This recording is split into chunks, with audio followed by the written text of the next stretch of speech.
So don't flash anyone right now, right? If you're real quick.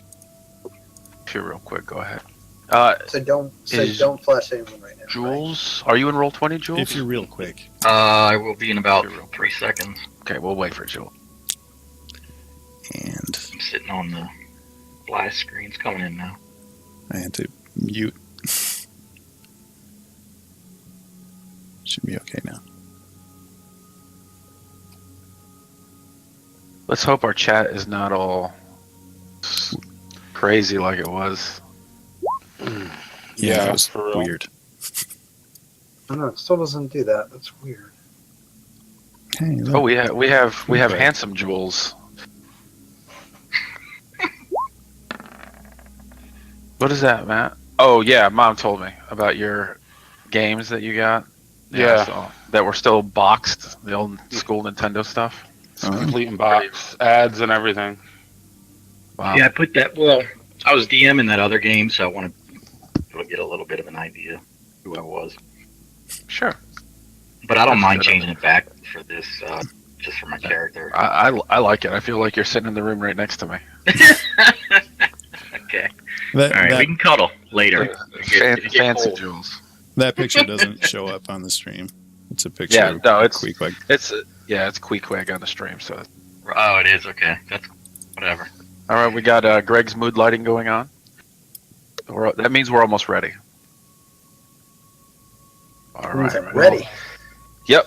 So back in the saddle. Let's hope I'm not a little rusty taking that week off last week. So, but we'll get to it. So, you guys, to recap, we didn't play last week. So, the previous week, you guys made it to Everland.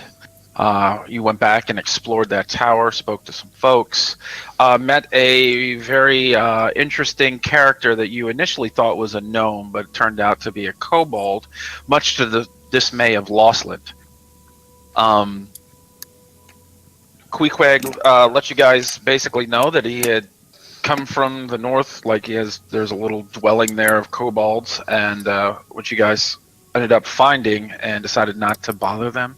They had cast him out, and but he said that there was also hill giants in the area. You guys successfully tracked those hill giants down, and after a very difficult combat encounter, you guys were able to take them down by the skin of your teeth, literally. So you guys took those guys down, rested for the night, and now you have woken from a long rest. You guys had made camp here without issue, and you are now here, almost level 7. Did we check these guys for loot, or was it just rotten food and stuff? I don't remember. I mean, it was a bunch of food goods. Right. It looked almost as if they had pillaged local small towns. There was some livestock, and large quantities of food that they had gathered, and that's what they were in possession. But no coin, what to speak of. Just a bunch of, food goods, Any garlic? livestock. No, I don't think so.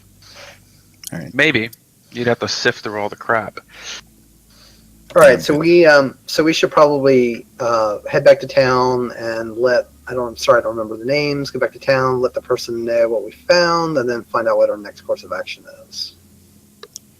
Well, nobody really sent us out here. It was Didn't they want us to report on the hill giants no, or it any was- activity? no, it's just Queequeg said there were giants out there, and thought we'd take. We a went Oh, to okay. the Okay. Yeah, it wasn't right. This wasn't part of the overarching Giants plot, I guess you'd say. Gotcha. Um, All right, I'm gonna need some direction. I forgot what the heck we're supposed to do. Well, we can go back to that tower and take one of the teleporters somewhere and see what happens. I like that idea. I like to teleport to someplace random. Not me. I'm not a fan. Well, we have 2 quests in Waterdeep, 1 quest in Neverwinter, and that's probably it. Unless we also wanted to try the Dwarf City to try to track down the Weevil, but that's kind of a shot in the dark. Well, since Waterdeep has 2, we could get more out of Waterdeep. Yeah, and it is the city of splendors, so Ooh. That it is. And I have a boat there. Oh, Sweet. that's right. I think it's Waterdeep then. Waterdeep it is. do you know how to sail a boat? Of course. You have use of a boat, not Right. like Yeah. you use have of. use mine. of a boat. I know no difference. Okay. Same Brandon. thing. All right. So I'm going to hop on my dragon horse and I'm hop on my horse as well and head back gallop south towards into town. town. Yeah, you guys did get some. You did have horses you arranged for transportation, and you guys, once you were tracking, just to recap, you guys tied them off. Once you saw the giants in the area, and you go back and retrieve them and start making your way south. And you travel about a half a day. I think that's what we said it was, about a half a day, a couple hours. Yes. But you ended up heading back south, and without issue, you end up returning to Everlund. I'm going to skip all the pleasantries and head directly to the tower. That would be right here. I still see the hill giant map. I don't know if you.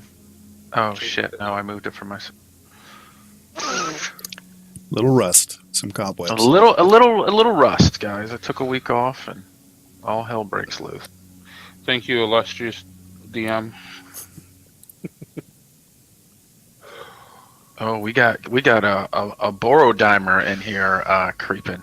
Ah, Dusk. too good to play, but he'll come and spy on us. Slacker. We missed All right, can I get a recap of the Waterdeep quests? Yes. Or okay. why don't you ask the Dragonborn, who is very studious at taking notes, next to you. Thank you, O studious Dragonborn. Please answer the question mark over your head and provide me the quest. All right, we had. Okay, Duvessa sent us to meet her aunt, Inara Coldwater, who has a boat called the Dancing Wave. She also sent a letter to her aunt to say that we're pretty cool and she should let us use her boat. Mostly I'm cool. But Yeah, mostly. The other Waterdeep thing was, what's his name? The artist Kimber's family. He has family connections to the Roaring Horns, who are in Waterdeep. And that's what we have. Neverwinter, Sir Barrick, who was tracking down the Weevil, he said that the guy in charge of him, Sir Lanivere, is in Neverwinter, and if we head that way, we should tell what Barrick is up to. You know, I'm actually thinking Neverwinter is north of Waterdeep, but we should hit Neverwinter first, actually. It's all instant travel. No, that's true. It's never mind. Instant travel. You're right. So what are we supposed to do with the Dancing Wave and Duvessa with the boat? Or do we find out when we get there? She didn't really ask us to do anything. She just said, if we go there, to talk to her aunt.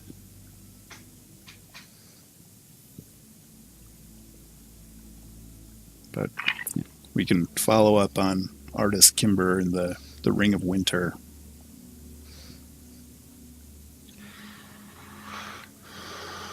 Yeah, I say we start with the artist Kimber part and save the boat for after.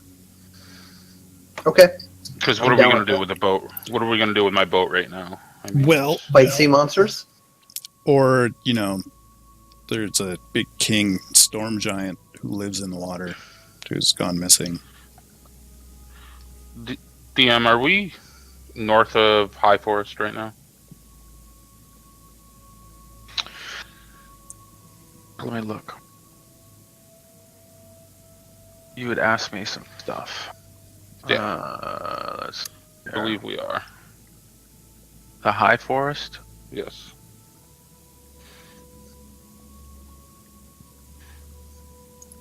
Looking for the High Forest. Give me one. You are indeed. You are north of it.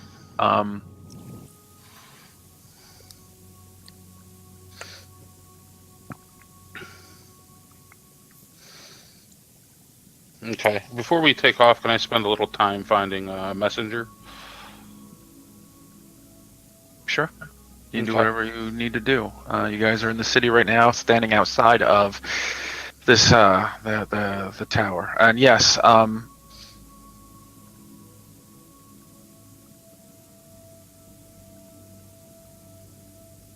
All right, I'm gonna wait in the tower for Loslam to get back. One of these Harpers might be able to send a message for you. Not where I needed to go. well, yeah, you were okay. Sorry, the High Forest is directly south. Yes. Like if you were to travel like 2 hours south, you would hit the edge of the High Forest. Okay. Yeah, so I'm gonna break off from the party quickly and try to find a messenger.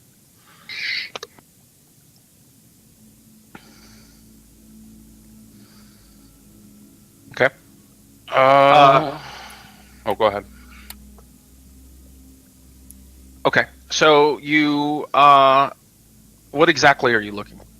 Like just a messaging service, Yeah, someone who'd be familiar with the area. like a So- scout? Sure. Yeah. So you go ahead and roll a investigation check.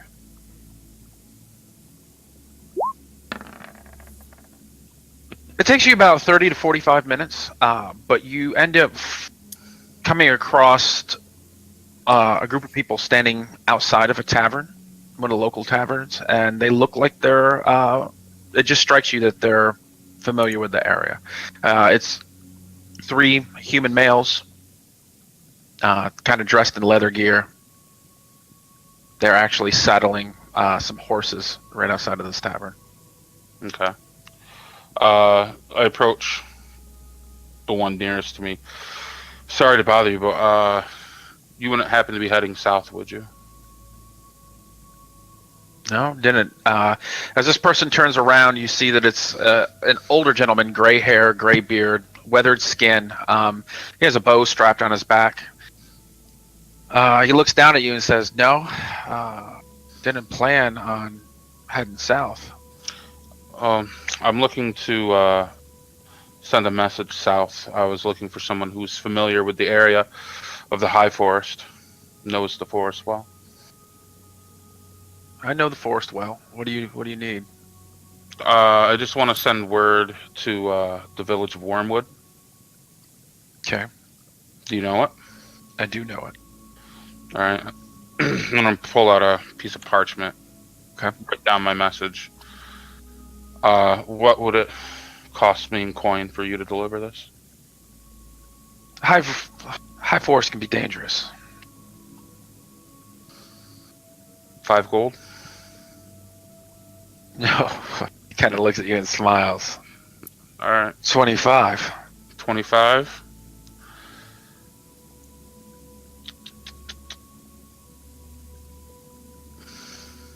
That's a couple days ride. I have 15. Go ahead and roll a persuasion check.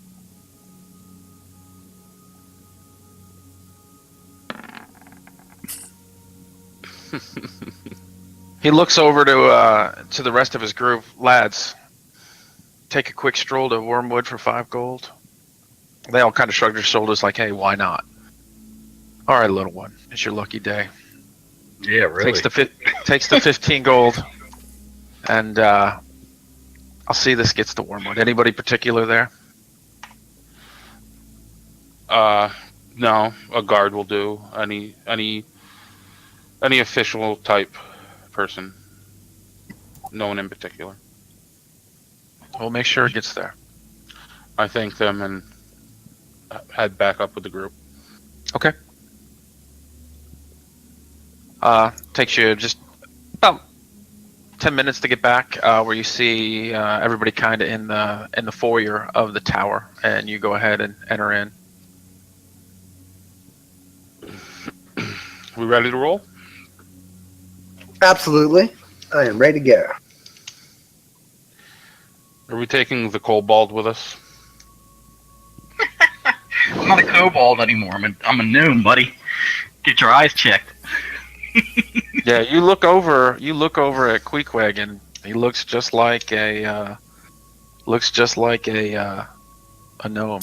Very similar looking to you. The way he saw me the first time. Mm-hmm. You're not fooling anyone. I just kind of shrugged my shoulders, like, no idea what you're talking about. He could be useful. I do kind of like casually nod towards Caden as far and like make this kind of like a heart-shaped gesture because I pretty much healed her from death.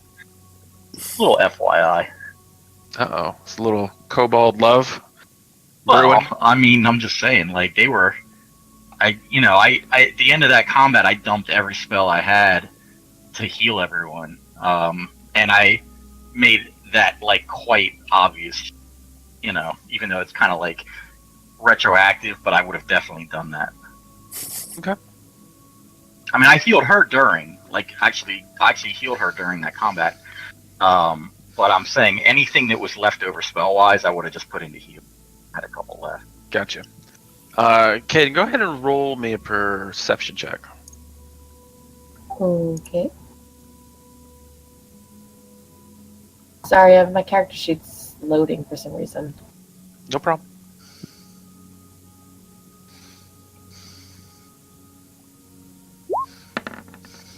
There we go. Yeah, so it's pretty obvious as you guys walk through. You notice Lostlin kind of staring down this now what appears to be an additional gnome, but you guys all know that it's a kobold in disguise. And when you look over, he just kind of makes this little heart shape with his hands. When you look over at him.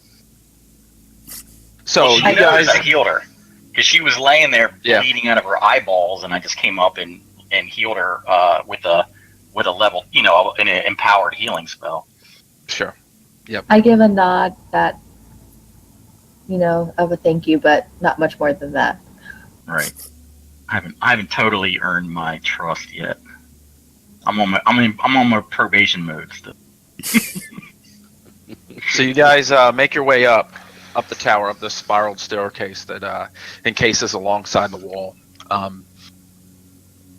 It's quite a journey up to get to the top, and then you were all basically marked to be able to enter this chamber. And as you enter, you see the runes or the sigils on the floor, and they're all marked. And then you make so it's the decision on where you guys want to go. It's clearly marked which one goes where. Looks like we're going to Waterdeep, so I will step Wait a onto the. I thought you said you wanted to go to Neverwinter because it's farther north. Oh, you guys said you said it didn't matter, so it's fine. Yeah. Okay. I was thinking on foot because Neverwinter. Well, right. Okay. South, but Okay. I got you. Forgetting about the teleporter. All right, so I'm going to Right step onto the teleporter and portal to Waterdeep. So everybody's doing that. Yep. Yeah, I think so. So you guys all step on this sigil, or in the area of it, and you start concentrating. And after a few moments, you feel this almost shiver through your body, and then you, in a split second, you're gone from the room you're in. Then you find yourself kind of disorientated when you reappear. You're in a dimly lit room with earthen walls and an earthen floor. You see a dim light with a desk, and then there's this humanoid figure that is sleeping on this cot.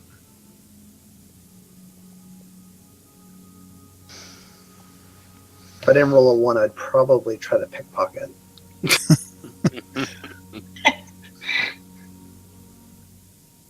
Oh, hey.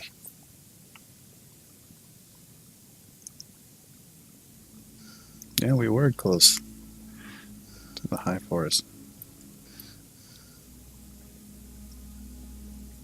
Oh, nice.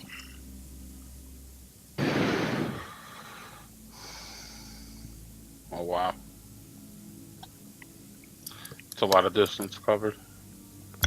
Yeah, Mm. I mean, instant So- is awesome.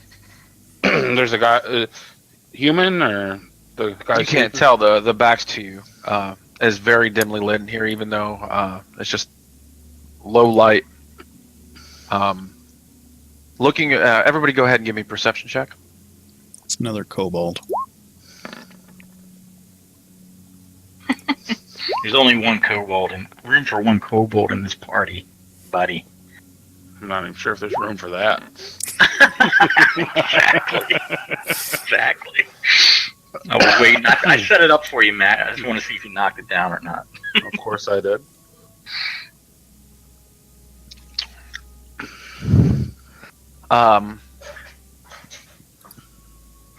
You guys notice that you're in this dimly lit room, earthen floor, earthen walls. You see a staircase that leads up on the far side of the room. Looking down, you see a matching sigil of what you initially, or the sigil of Everlundus, and there's this single stone in this earthen floor serves as the sigil, and it's not marked with like, okay, this one's Everlund, but this is the way you returned. There's a small table, and you notice that the light itself isn't coming from any particular source. It almost seems magical in nature. And then you see this individual, smaller framed humanoid, laying on a cot. Oi! Wake up! Okay. Losslyn, as you yell out, "Oi, wake up!" You see the small female human swing around and sit up instantly on the bed, and her hand starts to glow with red fire. Ooh, Who is it? Whoa! settle down now. Simmer down now. Hi. Hello? What are you doing here? We just came from Everlund. Using the sigil system. I see. Who gave you permission to use the system? Still, the whole time, holding this ball of fire in her hand. Crow. Well, the Crowan. Okay. Are any of you harpers? I was just gonna say we travel with a harper. And with that, you see this fireball she's holding in her hand dissipate. Okay. Lucky for her. I'll tell you that. My name's Thestral. How can I help you?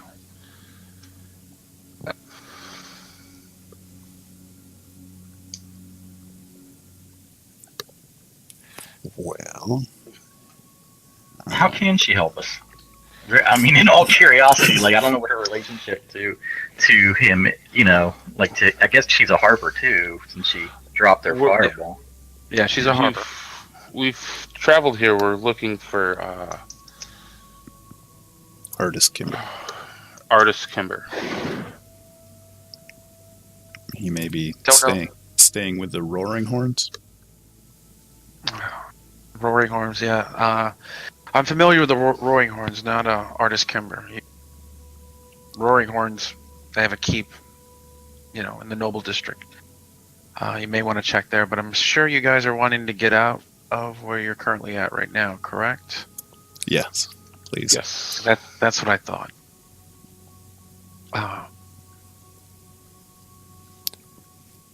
Travel up the stairs and speak the word Minya. Be let out. And yeah, gotcha. Well, thank you for not burning us alive. I guess we'll be on Yeah, our there's way. that. You're most welcome. Now, if you don't mind, I'm going to get back to rest. Could And if you need to come back through this way again, code word, be granted access here. Use the sigil as you see fit. Does the code word ever change, or is it always the same? Saw that, but please don't go around telling people. It does not change. Yeah. could you point us in the direction of the Roaring Horns keep? I'm not sure exactly where it was. I'm familiar with the name. You may have to ask in town, but it should be in the Noble District. Thank you. Out is that way, as she points to the staircase. Out we go. Yep, I thank her and open the door. If I have to say No Minya, door. I will. There's no door. As you guys make your way through this room, you travel up these stairs, and then covering these stairs, it gets rather narrow to where each one of you would be single file going up the stairs, and then there's this concrete, heavy stone, almost block, it looks like, that covers the top. Galvin, as you go up and you speak the words Minya, the stone that's blocking your way out of the stairs lifts, and then more light comes and shines down into the stairwell, and the stone is removed. And as you guys move up through, you see that you're moving out of a coffin sarcophagus, and then you see this huge shield golem standing next to it, who has grabbed the lid, removed it, and allowed you to pass through. As you guys make your way through out of this fake burial chamber, the stone golem then goes and drops the lid back on the sarcophagus, and now you find yourself in this crypt. It's like a kick-ass bat chamber, like the Bat Cave. Apparently. All right. So what do we see in this crypt? Like, is there what directions, what options do we have to go? In this, there's a room, and you see other other places where individuals have been buried. It's pretty basic. It's just a large room, and then you see a wooden steel door down the hall, basically down at the end of this large room that serves as this burial Chamber. chamber. Yeah. Cool. I'm assuming the area is going to be safe, and I'm going to waltz on through to the door. No problem getting to the door. You're now standing in front of this it's double-doored wood and metal. Is there a lock? Or is there a handle, door lock? Yeah, there's a handle on the door. Okay. Cool. Standard I'm going to try to open it.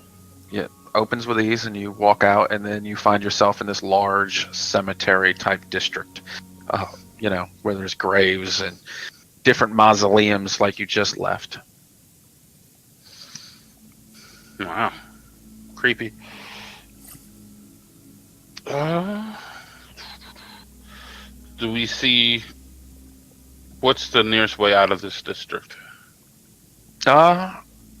would you say, by just kind of gauging our surroundings? Go ahead and roll perception. Give me perception. Looking around, you do about 30, 45 yards, you see a cobblestone path that is, you're not sure where it goes to, but it leads through this area. It goes out a distance. You can see there's just the edge of it, and it carries forth farther out. I'm gonna use my chalk and just kind of make a note of where I am on a wall or something nearby, just so I can find my way back. Yeah, that's a good idea. Because if crowded headstone graveyards are actually a very confusing place. I'm gonna make my way towards the cobblestone path. All right. The rest of you see Losslyn just start, heading out towards this pathway. Yeah, I'd go with And I'll him. follow. About 10 minutes of a brisk walk, you guys come to this steel fence, almost like wrought iron with this large metal gate. It's open. It's like ajar, half open. And exiting through there, you end up into the city proper. From your vantage point where you're at, I mean, the city just goes on and on and on. This is a very, very large city. If Everlund was large to you, Waterdeep is truly massive. Still, it appears to be late at night, and there's still people out and about, and the streets are super wide to be able to accommodate all the traffic coming in. You notice off in the distance, there's this huge dock harbor that's built into the side of the city. From there you can actually see out, off the Swords Coast, out into the ocean, and this massive dock system. You see large ships, all different sizes, off in the distance, kind of lit up by the moonlight. They're shining off the water. And then off to the right, you see just building after building, large, small. You see in the distance what would be a marketplace, a large marketplace. But there's people about, there's people going back and forth. You get the sense that this is a city that, is always operating 24 hours a day. I'm a little kind of overwhelmed by all of this, really. Being that I'm kind of I'm an outdoorsy gnome, so big city kind of freaks me out. Okay. I say we find an inn for the night and take a rest, start fresh in the morning. Yeah. Yeah, that works. All right. You guys, go ahead and roll investigation. Everybody.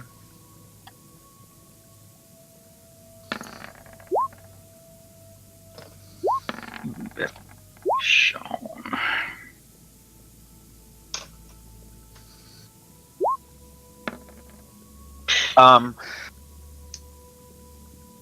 A lot of you started your adventure in Neverwinter. So some of you are used to big cities, but it's been quite a while since you've been in a city this large, and this is the first time any of you have been to Waterdeep. The sense is almost overwhelming for a lot of you. But Caden, however, as you guys are passing through and walking, you're passing different places that could be storefronts or dwellings. You're not too sure. It's late at night. I mean, there's people going back and forth. But Caden, out of the corner of your eye, you do see what appears to be an inn. Taking a closer look, you notice the sign that says Red Sash Inn. As everybody else is kind of looking befuddled, you are able to notice this, and as you guys are walking past. Hey guys, the inn's right here. Good enough for me. All right, I'll duck in. Yeah, let's head into the inn. See what they're gonna slay us. I need some cash. By the way, I'm broke. Maybe you can perform a ditty.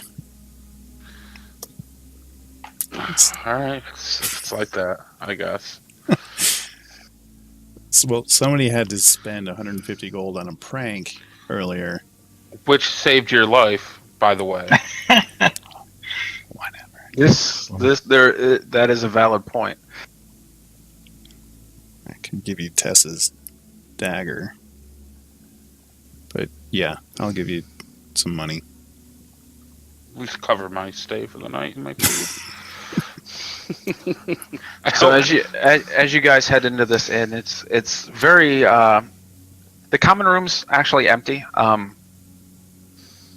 It's very well kept. I wouldn't say it's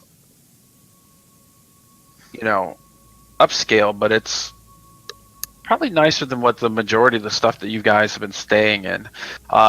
You see this bearded halfling who has this red sash across his blouse, who's currently behind the counter, and it appears that he is wiping down beer steins or ale steins.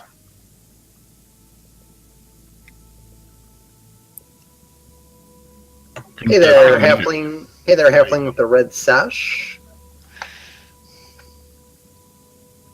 Hello. With a big smile, these rosy cheeks, he greets everybody as you guys walk in. What's your name? My name is Curtis. Curtis. We need rooms for our party here. Okay. Will you be needing food or just the rooms? Food with the rooms was sounds good. I can go. You plan on staying long or just the night? We're gonna do night by night for now. Night for now. Okay. Well, I can make sure you guys get some food tonight and tomorrow morning. And will it be individual rooms, or are you bunking together? I'd like to room with the other gnome if that's possible. That can be accommodated. Yes, sir. No. Great. So tell me how It's many cheaper, rooms. you get a better. I actually tell Laughlin it's much cheaper because you get a discount that way. Double occupancy. Let's do it this way. You tell me how many rooms you need, and I will give you the price. 5 rooms. 5 rooms. With the food, that would be 15 gold total. How much? These are Oh, I'm sorry, much is 15 silver. 15 silver. 15 silver. Sounds like I'm gonna find. No, I'm gonna 15 see it on the silver, street 15 instead. silver.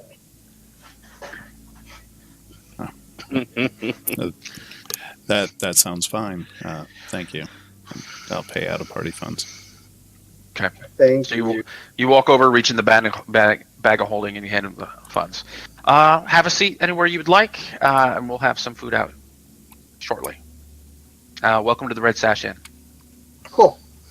And he hops down off this little platform that he was standing on, because he was eye level with all of you, and it was almost like he has some type of apparatus back there that he climbs up on to be able to greet his customers eye to eye.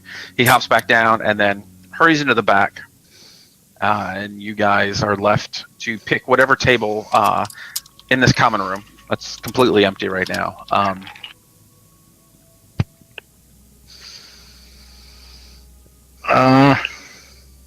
One where I can see the door. Okay, you guys find a table in the back where it keeps an eye on the door that leads in. You guys sit down.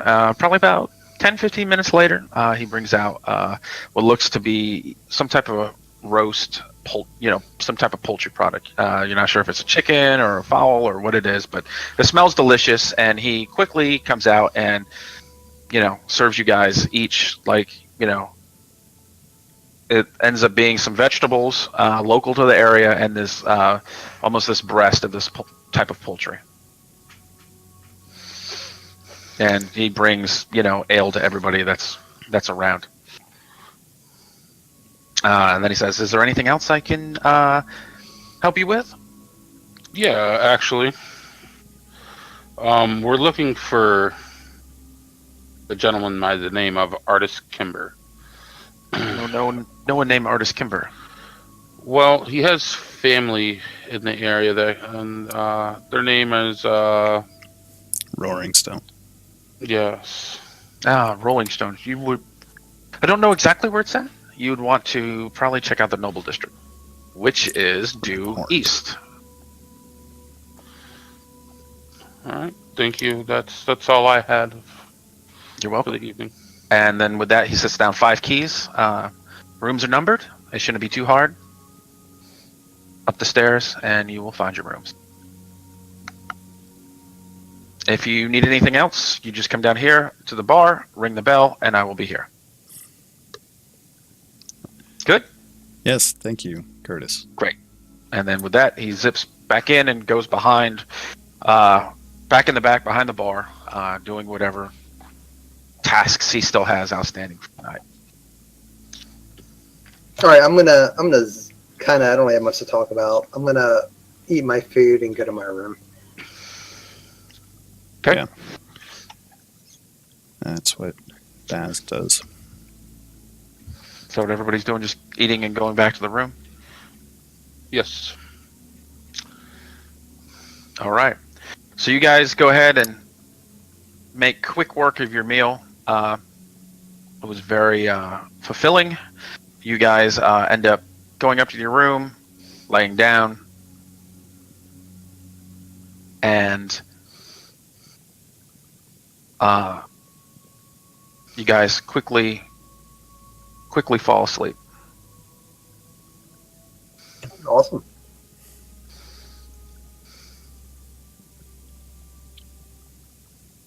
Caden, I need you to make a perception check.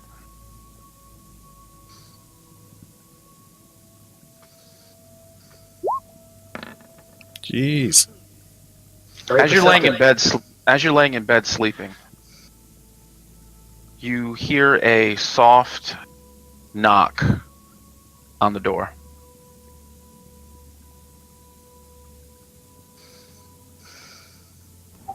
I don't know. How late at night is it? Because I'm not just gonna open my door to anybody. It's in the. You're not exactly sure. It was pretty late when you guys laid down, so you're assuming that it's in the middle of the night. I'm going to get an incantation ready, and I'm going to just quietly peek open the door to see who it is. All right. So you But they would charge not if this- they're going to hurt me. You charge this spell at the ready, and as you slowly open the door, you see Sildar Oh. from Fendalen. I look shocked, but I open the door and I say, Sildar, fancy seeing you here. Yes, it's been some travel. Do you mind if I come in? No, of course, please come in. Okay, so he steps in the room, and do you have a moment to talk? Well, I was just sleeping, so I'd go with, yes, I have a moment. Good. He walks up to you, and he puts his hand on your shoulders. There's something very important I need to tell you.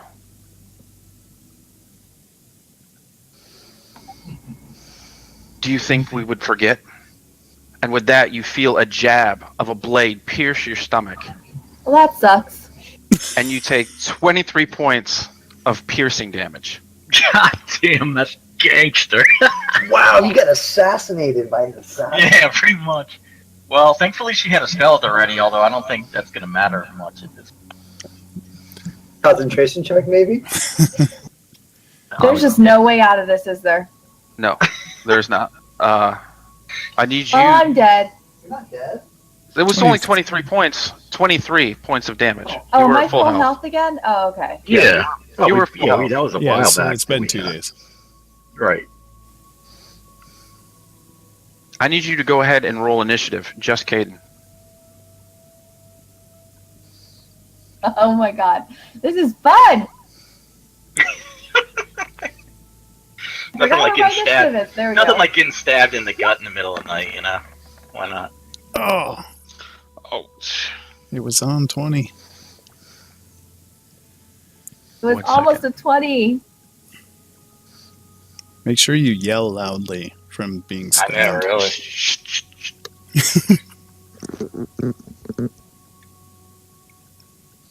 Give me 1 second. Kobold healer friend, help me! So I assume I'm not going first.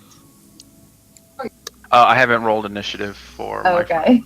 Okay. Although it would be pretty tough to not be. Good luck, Jennifer. Yeah. Yeah, give me 1 second to set this up. Grabbing snack there. Back. Well, Was there's 3 whole numbers that could be below me. You know, guys. I mean, come on now. Okay, was I the only one that thought Queequeg was creeping?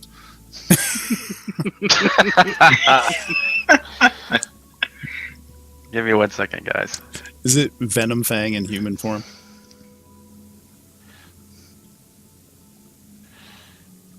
That would be spectacular. Oh, The dragon. no. I don't think he could polymorph. That'd be sweet. Oh, come on. Just tell me I have this. I'm trying to get a room here set. I got stairs. Trying to think we'll be pissed off. Well, okay. All right, you guys are gonna have to bear with me since I don't. This was kind of impromptu. That I just said, oh, I'm gonna do this, and it'll be cool. So Are the We red are going- sashes like the red brands? maybe. Give me 1 second. Give me one. We're just gonna say Lord this is the Voldemort. room.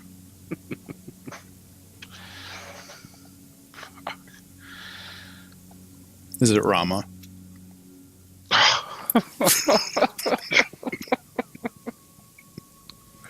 I'm a very nice person. I just want to know what I did. That is the suspense that is killing me, quite literally. Obviously, you did something. Obviously. Either that or he's just a generally pissed off person. Maybe it's a case of mistaken identity. Maybe. Yeah, we need a music change too. This is Yeah, way I'm too- going to. I'm going way to. too chill. I just said I just decided to do this on the fly, so this was not planned out. I was like, Yeah. okay, I'm gonna get all freaking crazy. I'm freaking excited. I know. I Hold on. want to know who it is. Who is it? It looks like Sildar, but I don't think it is. It's Galvin. Yeah, he rolled a 20.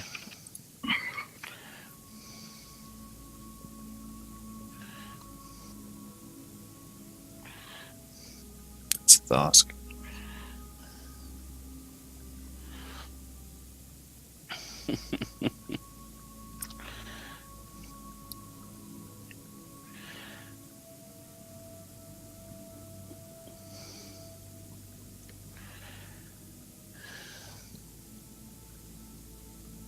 Okay, now we're ready. Almost. Almost.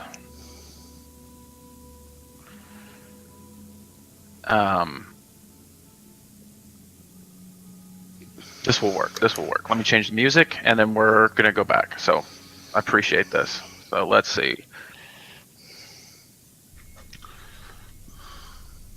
That'll do. So, Caden, you feel this. You see this dagger, basically, be pulled out of your stomach, and it's just this fountain of blood that's running down, your course. What was your? What was your? You were rolled a 2. I was 4 with my modifier. Okay, 4. I'll fix that real quick. Let me go ahead and move the map that I quickly made. Just let's pretend this is the room that you're currently in. because I didn't have anything else really ready to go. So anyway, you get this stab and you feel the sharp pain in your stomach, and as it's removed, you see Sildar with this blade in his hand, just covered in your own blood, and he smiles and says, "You think you can attack our kind and get away with it?" And he approaches you. Let me go ahead and add your turn.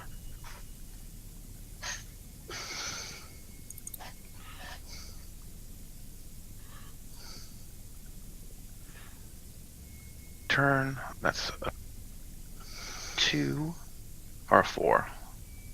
4. There we go. And then let me go and get my friend's initiative, which is much higher than what you rolled. Such a surprise. All right. Yeah, really. So, it's his turn, and he approaches you again, wielding this dagger. And he goes and swings at you a second time. Shield. All right. Only if it hits. I'm just letting you know. What is your That's my intention. what is your AC with the shield? It is 23. You just save. You just save as the dagger comes in, and there's this actual spark as the dagger flies forward, and it hits off of the shield that you have, and you can see almost like an arcane spark from it. He makes his second attack. That one is actually going to hit with a 25, as this blade pierces through and goes through the shield and stabs you for 10 points of piercing damage. Alrighty then. It is now your turn. How big is this room? I told you. I was using this. It's a normal size room. Let's see. I just don't want to burn the place down, basically. Well, At this point, my friends are in, and I would still be thinking of that. Yeah, very kind. it's a little smaller than, Nope, that's perfect. okay, so what do you want to do? I'm going to cast Burning Hands at him. Okay. Are you going to yell out, alarm your friends who are just down the road or down the hall a bit? That would probably be a smart thing, but You can yes, do that as a bonus action. I will do that as a bonus action. So you go ahead and do your burning hands.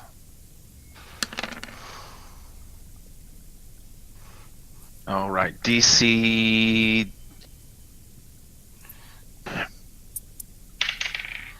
Oh, he fails, so he takes full damage. So you, as he comes and stabs you again, you reach your hands on him, and your hands ignite in flames, burning his flesh. And as this happens, you see this image of Sildar shift, and then come back to his form.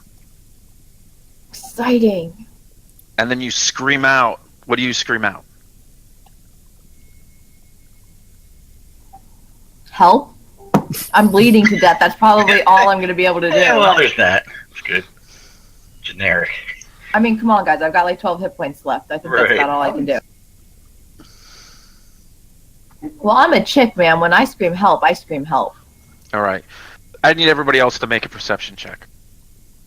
Oh shit. Roll good, guys. Roll good.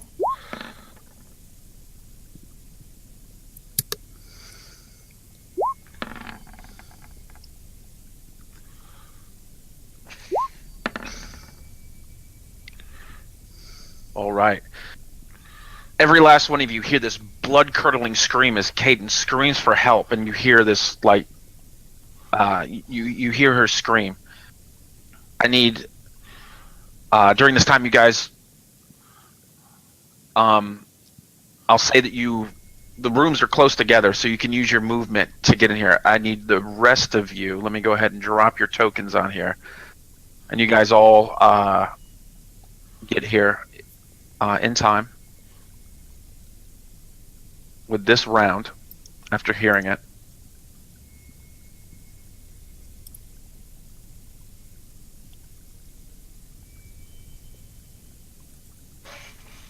As you enter the room, you see this individual bound on top of her.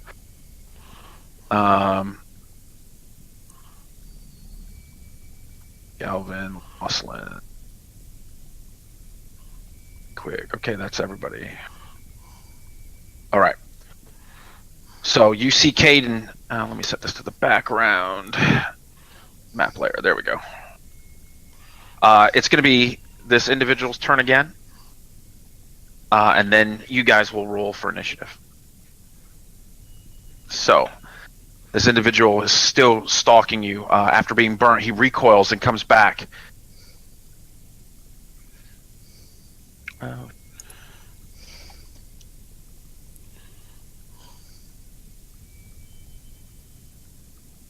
He slices again with the knife.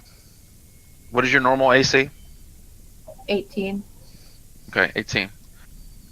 That's going to be a hit unless you cast shield again. I'm gonna cast shield again. Very good. Okay, so he rolled a 19, and again, the shield protects you, and the dagger does not penetrate. He swings again, trying to stab at you. This is an 18, so you are able to deflect both attacks with your staff of defense. Both blade swinging, just being deflected off this magical barrier. The rest of you are seeing this person just basically on top of her, stabbing at Caden with this almost like an ornate looking dagger. I need the rest of you to the individual. You guys are confused. It looks like Sildar. You don't know the difference. You see your one-time friend on top of your party member stabbing viciously with this menacing look in his eyes and on his face, stabbing friend. You just see a bunch of blood. Caden looks in really bad shape, but everything she has is keeping the shield on her, deflecting the damage. The rest of you walk in. Go ahead and roll damage, or roll initiative.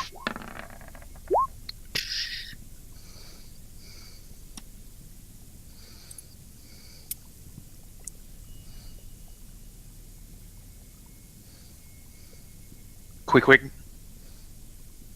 I got you. 1 sec. All right.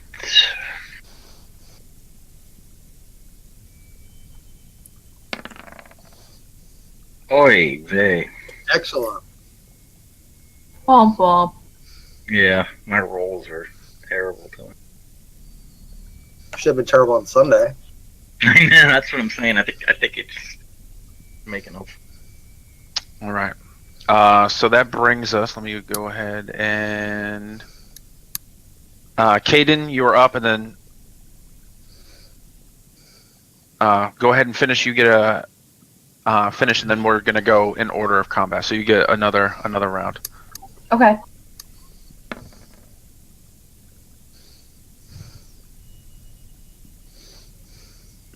I'm gonna hit him with a firebolt. Okay. Firebolt. All right. So that's a 9. That is going to miss.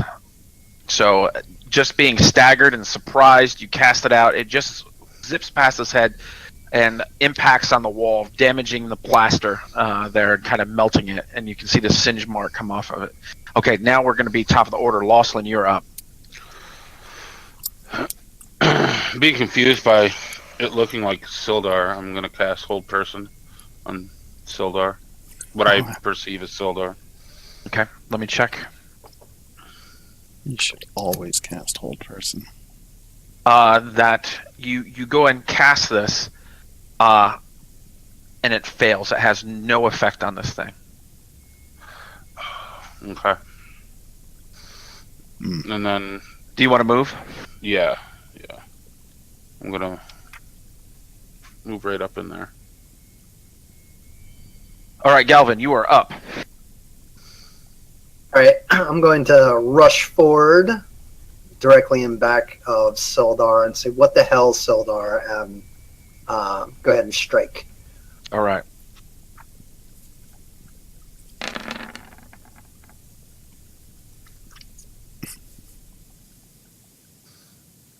Okay, so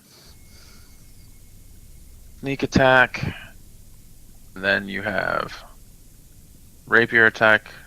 20 and 26 both hit. So yeah, you just come in with a flurry of blades, and you do 25 points of damage.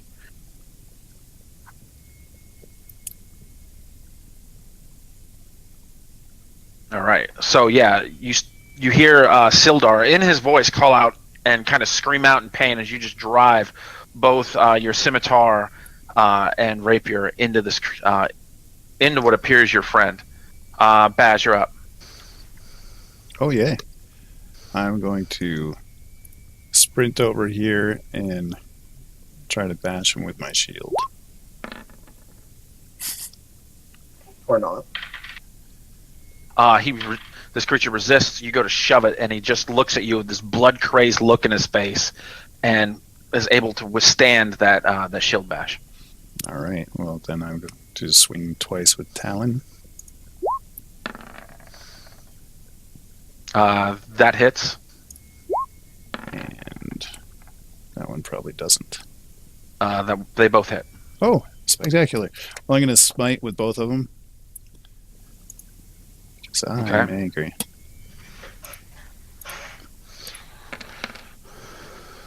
So, there's 18 on that smite. And 15 on that smite. And then the actual sword damage, 13 and 12. Okay, yeah.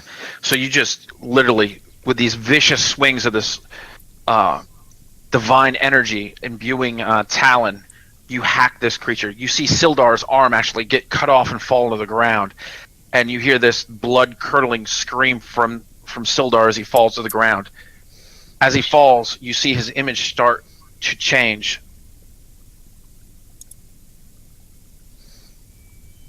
Second.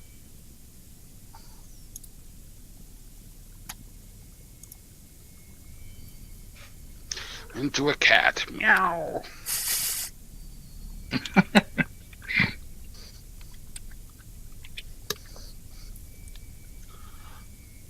Okay, you can't chill up here. You need to get down.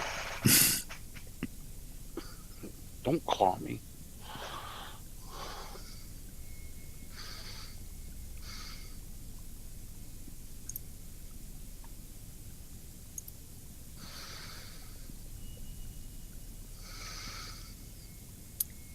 Is it a doppelganger?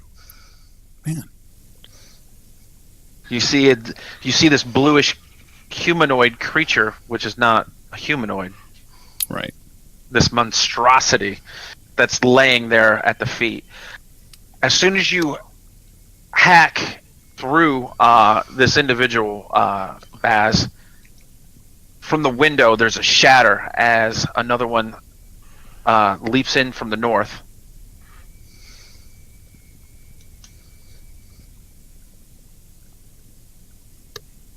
Why can I not? Hold on, I got my layers messed up. Can't move these things when I'm dropping them. Oh, yeah. Oh, I'm on the GM overlay.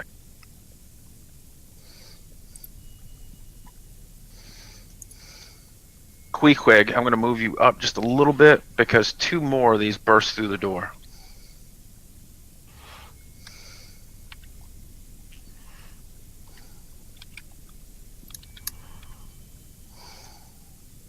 And again, and then there's a window here. There's two windows in this room. And there's one here that bursts through the window. Oh, snap. And this guy is dead. Oh, good. I'm not entirely sure how many hit points they have because, I dropped 58 on him. Well, it's less than 75. So they have somewhere between 38 and 96. That's a nice small gap there. 15 plus. Let me go ahead and number these things. And it's 5.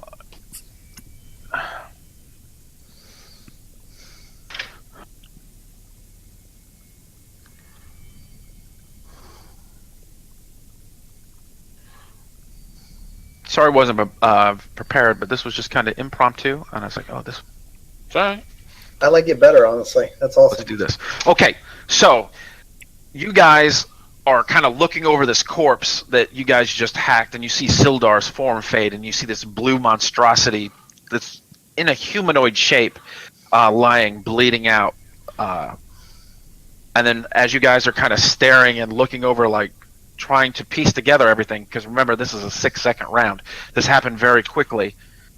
Both windows to the room shatter as these other creatures, and you know what they are now, but they're actually in the form of like a humanoid, or different shapes, different, one's like looking like an elf, two of them look human, like beggars, and then they drop in and they just go ahead, and at that time they drop their form once they're in the, because now they want you to know. Ooh, no one invited these guys to the party. All right, so that brings us to Caden, or I'm sorry, that brings us to Queequeg. I went out of turn there. I'm sorry. Feeling pretty good about these guys behind me. You got it, man. Yeah, I don't know about that. Did you say that they came in through a window? Yeah, there's a window here. Let me just go ahead and draw the windows. There's a window here, and then there is a window here where they came through. What about what about the two? Oh, the two behind me came through the door? That's a doorway. Yep, that's the door leading in. Well, that's okay. It should probably do the same thing. I want to just take one step forward. It really would have been better if it was a window, but it'll still be kind of cool. And I want to thunder wave and try to just blast them back out into the hallway. Awesome. But as you can see, it would have been much more epic from a window, right? Yeah. Yes. But, we do what we can.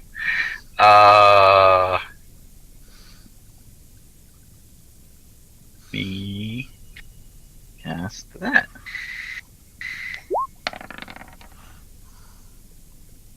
So DC save 16, and that is going to be a Constitution save.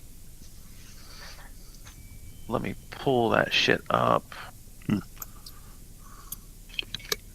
What is their Constitution modifier?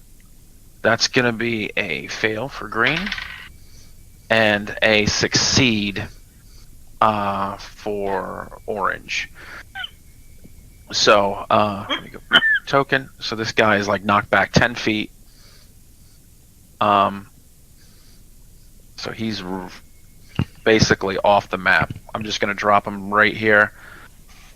Yeah, I mean, my goal was really, obviously, I knew I'm not going to kill him. I just wanted to get them out of this round of combat, basically.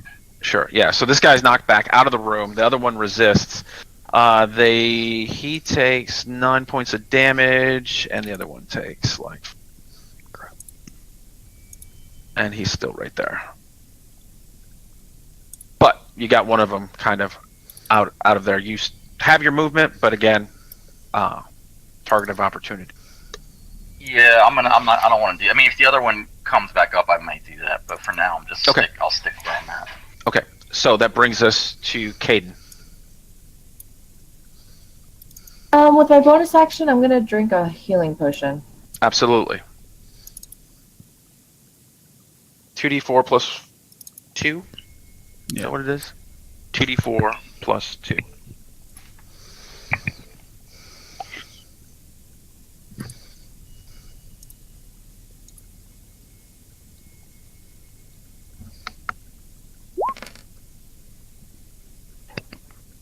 was epically bad. I'll take what I can get. Every point counts. Okay, and then with my regular act, I'm gonna cast mirror image. Okay, nice. Go ahead and when you click that, put it in the chat. You know how it comes up, so I can see exactly Sure. what it does. Sure, Because you got all those fancy spells. You know what? It's weird. It's not in my core, and it won't let me pull it from the spell No, area. that's Here, I'll perfect. just copy and I paste saw it it. in. It's right here No, now. that's how it works. Just like that. Oh. I see it now. Yeah.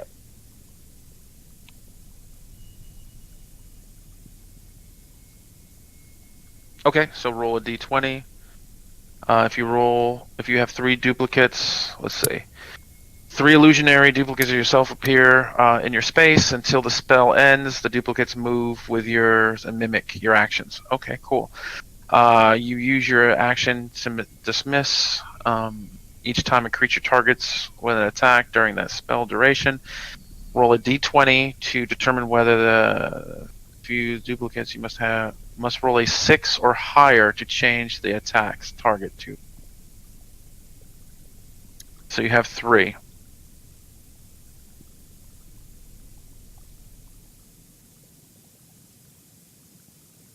Cool. All right. So that completes your turn.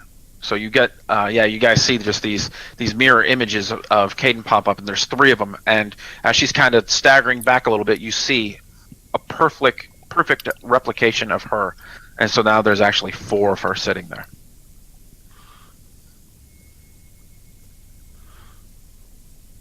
Wow. Okay. So that brings us, we already had Baz. It's at the top of the round with Losslyn. All right.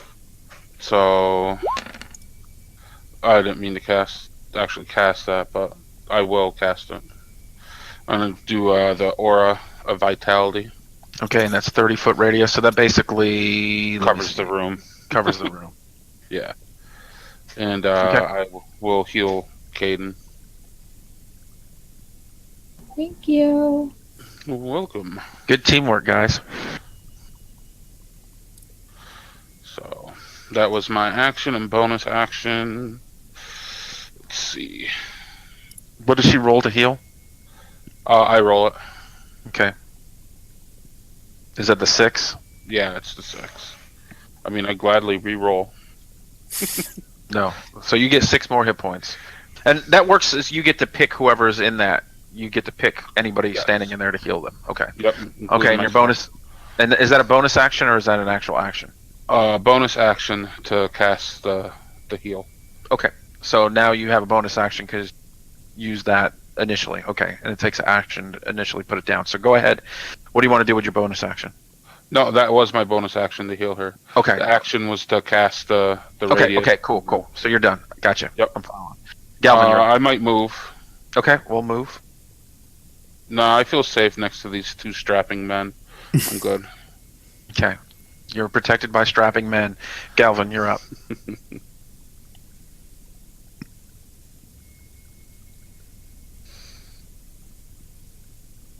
I'll move up here and make an attack. Okay.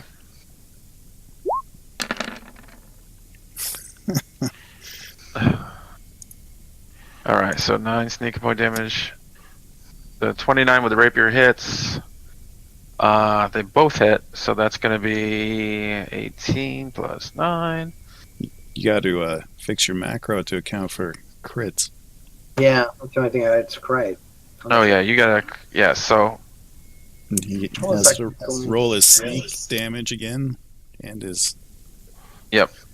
another- go roll. Yeah, roll sneak. So hold Get on, let back me to get this. 9. That's 27. All right, and then go ahead and roll sneak attack damage again, and roll damage on your rapier. Sneak attack, that's 12, and then rapier. Yeah. 2. So You get a double sneak attack? You double You your did- dice. you double your dice. So Double I'm just your taking the just taking the damage off your sneak attack. So it basically doubles it. You roll the dice twice whenever it's a crit.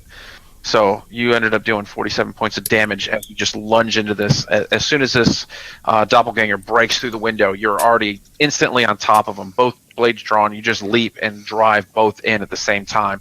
The scimitar and the rapier itself. Just dive in and drop him to the ground. You actually physically knock him down as you're like standing basically on top of him, driving both of these blades into its chest. And it takes 47 points of damage, and it is looking extremely hurt. Okay, that brings us to it's Red's turn. He is going to use half his movement to get up, and then he's going to pull the blades, like, take a step back so your blades pull out from its chest, and then he is going to make both attacks on you. That's a 9. That's going to miss. You dodge out of the way, and the second one is a natural 20. You take 11 points of damage as it just rakes out with these claws, striking across your body. So you take 11 points of damage as it rakes across you with these like large blue hands with claws. All right, then it's going to bring us to Blue. He's going to move up to here, and he's going to attack Losslyn. And he is going to reach out with his hands and attack. That's a 19. Cutting words. Okay. Let me roll for that. What are your cutting words? 1d8. No, like, what did you say? Oh, Yeah. RP that shit, bruh. all right.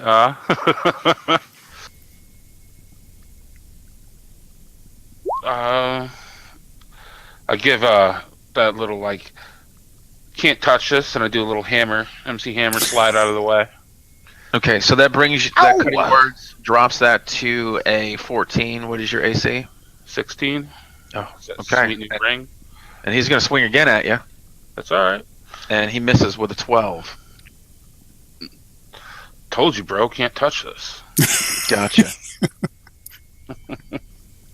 All right. Then it's going to, let's see, 9 is the next initiative. So then it brings us back to these other two. Green's going to go first. He's going to get up off the ground and spend half of his movement. It's 30, so it's 5, 10, 15, just enough to get back in the doorway, and he is going to rake out and try to attack Queequeg. That's a 24 to hit.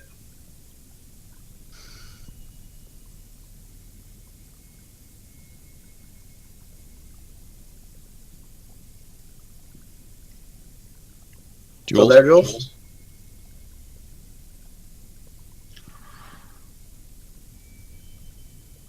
I'm pretty sure 24. I had my thing on Mute.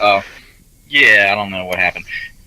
Yeah, that hits, unfortunately. Okay. And I don't have any way to really get around it.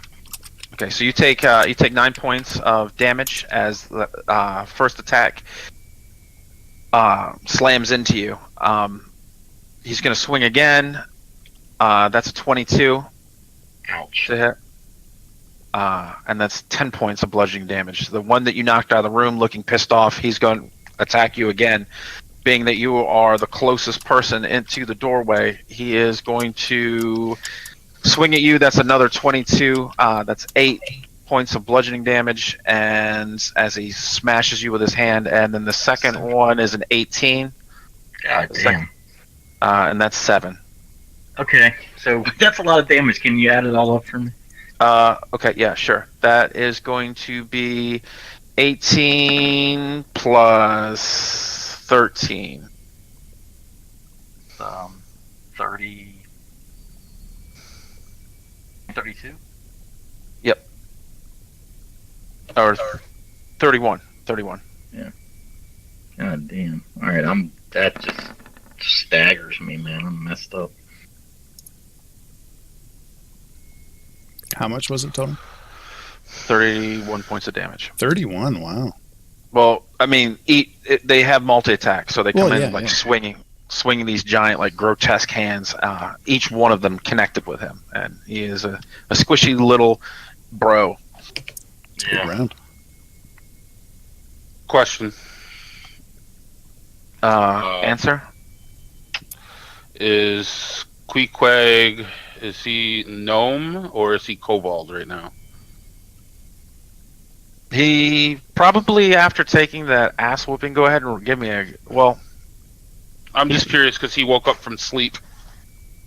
Oh well, but the items instantaneous. It's really more of a role playing thing. But let's find out. I'm just curious.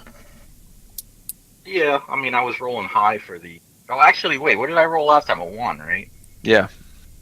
No, I'd be a kobold, I guess now. Okay, I'm just curious. Middle of the night. Sorry. Speaking Sorry to of throw that, things off. speaking of kobolds, it's Queequeg's turn. Yeah, Queequeg's not feeling it. I would like to. I would do that thing with that racial ability, but it actually only works when there's people around. So I don't think that's gonna cut it. Let me see what I can get out of this. I can do it. Well, I need to disengage. I mean, that's kind of obvious, right? Yeah, they would both swing at you if you did, though. Well, then I guess I'll just heal myself. I mean, I don't have another option, really. If he took the disengage action, Sure. Well, if I took the disengage action, they wouldn't get free attacks, right? right? Yes, you could do that. Yeah, that's what I want to do, because, I mean, otherwise they're going to... I mean, there's no question they'll kill me. So, I need to, I want to really try to run and hide behind Baz somehow. Sure, and understand that this guy is gone right here. Right. Alright, well, then I'd like to just kind of do this. Okay. Yep, you can. Using my action to disengage so I don't get all those opportunity attacks on my back. Yeah, they swing at you, but they miss. You Okay. burn your action to be able to disengage. Sure, Yeah. absolutely. Okay. Okay. That brings us to Caden.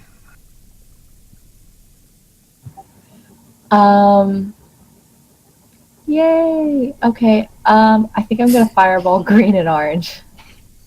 I'm gonna put it right I'm here. especially lucky I ran now. Holy crap. Perfect. Yeah, you can send it between them outside the door in the hallway a bit. Exactly. I'm really bad at getting that stupid radial Sure. circle. But I know what you're trying to do. I got you, girl. Go ahead and launch Alright. your fireball.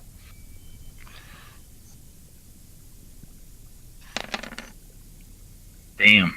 Gangster. Pretty good dice. That is a fail. And that is a pass. So green fails, and he takes the full force of the damage, which is 32 And he got knocked out the door, too, last points. time. Yes, yeah, it's the same one. And then this guy takes half damage. And that is going to be 16.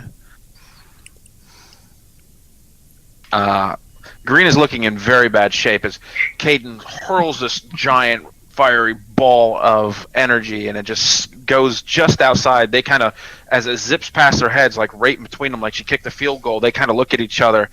Right, the instance before, there's this giant explosion, and there's plaster and wood, and there's actually the frickin' inn is on fire now, but these guys take a huge amount of damage. And the hallway's burning, and the doorway is now just an inferno of flame and smoke and melted doppelganger flesh. Very good job. That brings us to Baz. Quick rule look up here. I look, as a free action, I look up at him sort of with did you ever see Shrek, the Puss in Boots, those eyes, those big eyes, pleadingly as I'm bleeding out of my eyeballs because I know he's a paladin. Yeah. I mean, I don't know if he's going to do anything about it, but I try. Sure. Can't hurt to try. Okay. I am not going to do anything about it. I knew you would. I'm going to run I over get an here. I get an A for effort. I can pick up your carcass when it happens. Oh, thank you. But I'm going to come over here. And fan the flames towards green and orange here. That's a natural 20 and 19. They both resist, so it's half damage. So we'll go with 5 or 6. 5. Yeah, 5. Green is looking extremely in bad shape. When you just go in there and add more flames to the fire, breathing your fire breath on top of these guys that are already like standing in an inferno. And then I'm going to come back over here. Okay. Just to spread my wonderful aura. Now, where did you stand? Are you? Oh, yeah, you were 5 paces away. You didn't get right up on them. You were right here, right? I stayed farther back so it could fan out my cone. Sure. Gotcha. Yeah. So, all right, that's top of the round with Lawson. You're up. Blue. I'm gonna give him just this vicious mockery. Right. And he fails that, and he takes 4 points of psychic damage to his brain. And he has disadvantage. How do you mock him? Doppelganger? Good question. Are they tall? Yeah. Oh, in their true form, yeah, they're like lanky with big hands. Yeah, like alien looking things, yeah. Yeah. Alright. Listen here, you wannabe. Got a cat stuck to me. Ouch. You wannabe humanoid. Looking like a blue ass ball sack. Excuse the language stream. You ain't got nothing on me. You can't hit this. Okay. All right. He takes 4 points of damage, and he is at disadvantage for the next round. Your camera keeps dropping on me. Bonus action. Knowing that Queequeg did have a clutch heal last round, I will drop a heal onto him. Oh, Begrudgingly. Cameras. Okay.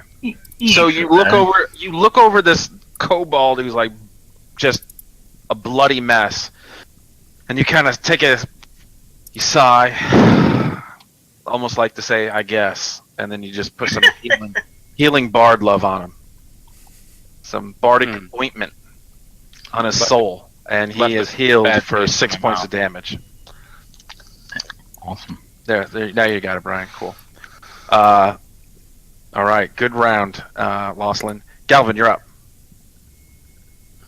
All right. Red is still alive. Let me do this one manually. Yeah, please do. Get shit fixed. I sent to get my shit fixed. That rapier hits, man, with a 26. That 26 hits. Go ahead and roll damage. All right, 11. Let me hold you right there because all right. So that's 20 points of damage. You just come up and, as this guy's looking and distracted by this fireball that Caden just annihilated these other two in the doorway, his head glances and turns, and as that head turns, it shows you his neck, and just with a quick flick of that rapier, you sever the head. Decapitation, and he is dead. All right, Zora. Nice. I'm not done yet. The gay blade. I'm not done yet. Awesome. What movement is that? 5, 10, Oh, 15, 20, That's 25, 30. Is it 30 from where he was standing? I Let can me get up to measure. 35. Oh, look at you. You're freaking amazing. Okay, so which one are you attacking now with your rapier? Orange? Scimitar? Orange? Okay, that hits. Go ahead and roll damage. Never It's mind. 10. Oh. Very nice. So Now, Orange is looking almost as bad as his counterpart, who is just basically smoldering and completely melted. And it's kind of weird. It almost looks like, Terminator 2, where, he's shifting. He's so injured, his body's freaking out. So it's rotating through all these different shapes. Oh, that's creepy. Green is, yeah. It's just rotating, and his body's freaking out because he is on death's door. Let's go with the doppelganger. Blue's going to go, and he, after being mocked by Losslyn, he's going to try to attack him again, but this time with disadvantage, as he swings out with these giant hands. Disadvantage is a 13, would have been a 25, so your mockery saves your ass as he just swings, and you just kind of duck with this, this smile on your face. Yeah. Red is dead, so we're going to go with green. Green is going to run up. You know what I mean? Run up on Galvin, and he is going to take both attacks. The first one is going to be an 11. That is going to miss, and he's going to swing a second time, and that is going to be a natural 1. So, he is so messed up right now. It was basically just him flailing around, and you just easily just take a step back and watch this pitiful attack. He said pedophile. What's that? Pedophile attack. You gave him the pedophile attack. Oh no, pitiful, not pedophile. You want some candy? I have some in my pocket. Orange is going to swing at you twice. The first is a 24.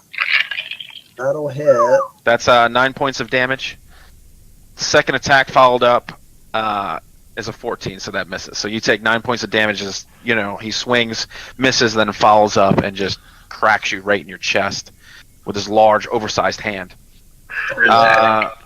Oversized hand? They're shape change. They're shapeshifter, so their hands are large. They actually slam you. They're really only attack is a slam. Besides the one that's holding the blade that attacked Caden, and the only reason they attacked with the blade is because they were, in an alternate form. So that brings us to Queequeg, the kobold. Yeah, extraordinaire. You forgot the last part. Since they were kind enough to line up just perfectly at that 45-degree angle, and I'm pissed off because they beat the balls off of me, I'd like to shoot a little electrical love down the passageway here and put a lightning bolt up their ass. Oh, damn. Okay. Shine, dude, if I can get to the right page. Okay.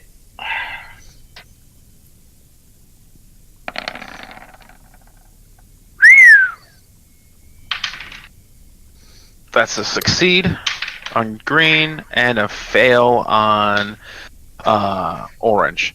So as you cast this lightning, you see it arc out and it goes into the doorway. Now, this picture in the doorway is this swirling area of elements where you have all this raging fire, and then now this arcing lightning that's passing through the floor. They seem stunned. Anybody else in this inn that would walk out in the hall would shit their pants, basically. Yeah, it's just a swirling inferno of different elements right now as this lightning pierces both of their bodies. Perfectly lined shot, like you said. There's a slight hesitation to them as they just almost pop like a zit. Both of them dead. Nice. Pop like a zit. Yeah, literally, they explode. Nice. Crispy critters. And Blue is now telling himself, oh shit. Mm-hmm. All right, that brings us to Caden. Yeah, you going now? Well, I'm feeling just the tiniest bit better, and I'm really pissed off.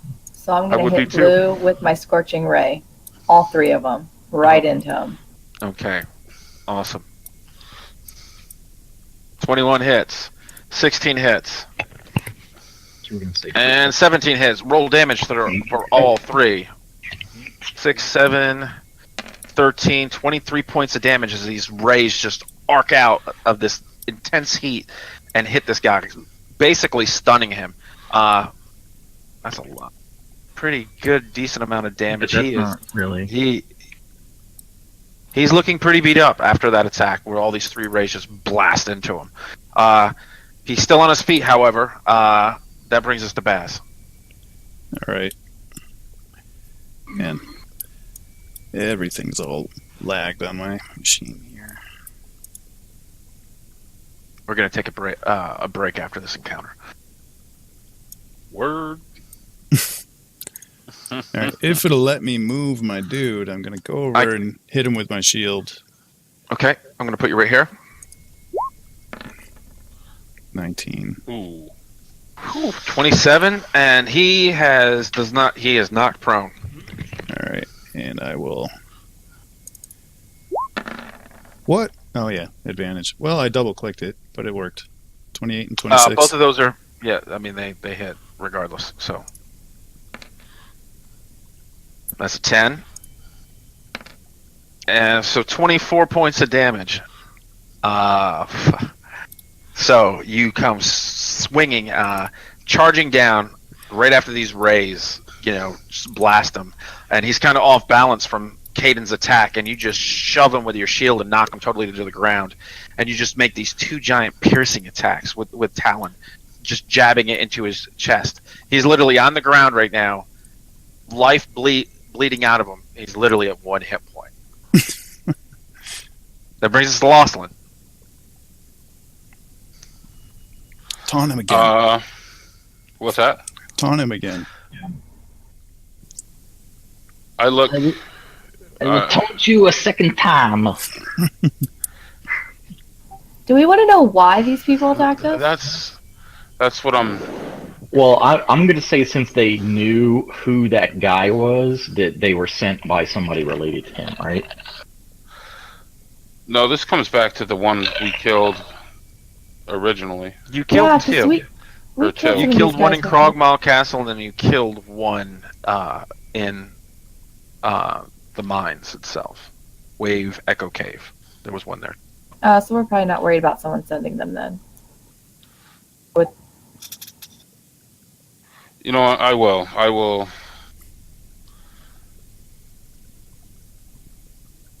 Just kill him! All right. I mock his brain. You mock his brain. All right, let's see if he I sit right on his saves. upper chest. No, man. How are you mocking him? I sit on his upper chest. I told you, blue balls. You should have left when you had the chance. Never stood a chance. You can't touch this. And then what do you do?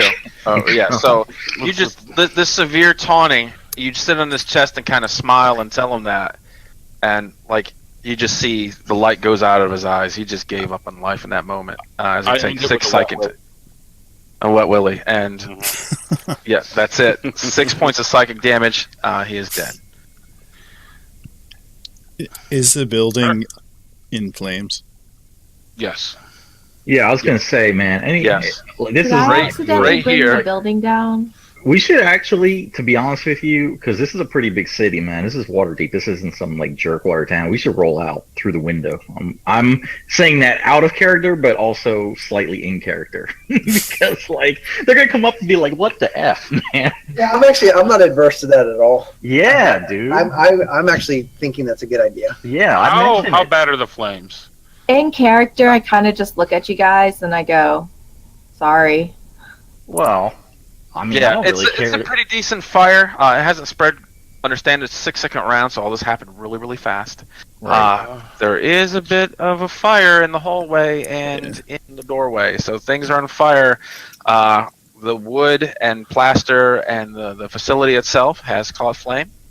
I'm going to do whatever I can with whatever water skins I have in the bag of holding to try to put some fire out.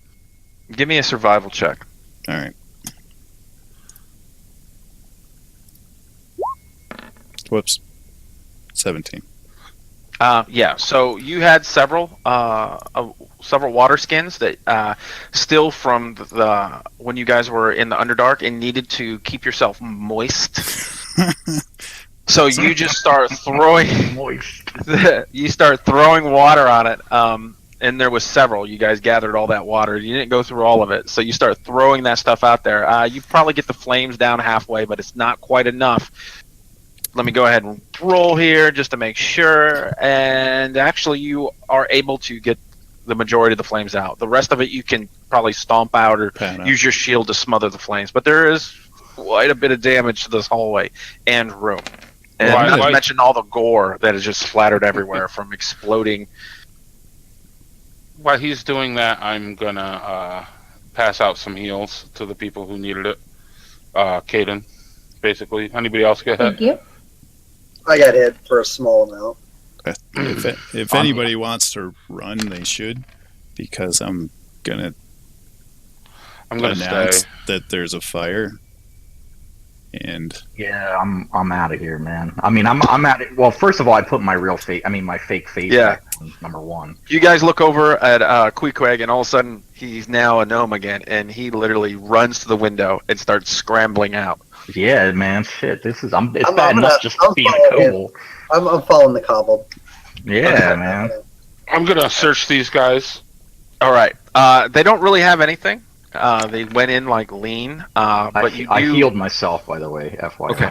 17. Yeah, you guys consider a short rest. You guys can. We're gonna do a short rest after this because we're about to take a break. So go ahead and use expended whatever hit dice you want to. Consider it a short rest. Losland, there's no coin on these guys. They went in real lean, for this assassination attempt, and but you do find that ornate dagger. That's gonna be valued at about 250 gold. Can I check it for magical properties? Go ahead. that's more than you wasted on Tessa's dagger. Oh, fucking. It doesn't seem to appear to have any Flipping magical one. properties. Yeah. It just seems ornate. Okay. Some crystal with jewels and stuff like that. What was the value on it? 250. Toss it over to Baz for the bag of holding. All right. Okay. At this point, so who's all going out the window and escaping? Caden, what are I you doing? am. So Caden and the shitty little kobold, they jump out the window. Caden, what are you doing?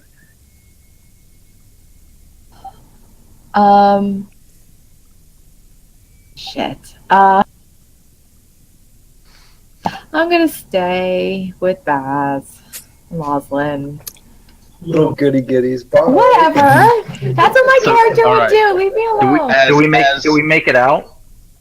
Yeah. Or go ahead and give me a dexterity roll, both of you. Because it is Dex, kind of second floor. not a Acrobatics. dex save. Give me acrobatics. I'm sorry. Yeah, acrobatics, both of you. To climb down. All right. Yeah, that's okay. Yeah, you How make do it you down. have a No. 0 acrobatics? I know. It's like should be impossible. I'm wondering. Galvin, acrobatics check. It's +3 because he gets his I dex, don't know, but for see, some reason it's saying something happened to my character sheet. yeah. It should be an 11, so he actually probably made it. It should be at 13. You did it. You Oh. did it. No, that actually, easy. like all my You need to stats do- went. All my stats went to 10. That's because you were probably dicking off at macros and you probably broke something. I don't know. Probably. I don't think so. Just go ahead and click on. Let me bring it up again. Hold on. Caden's camera's frozen now. Having a terrible time with Firefox here. Weird. I don't think anybody's watching.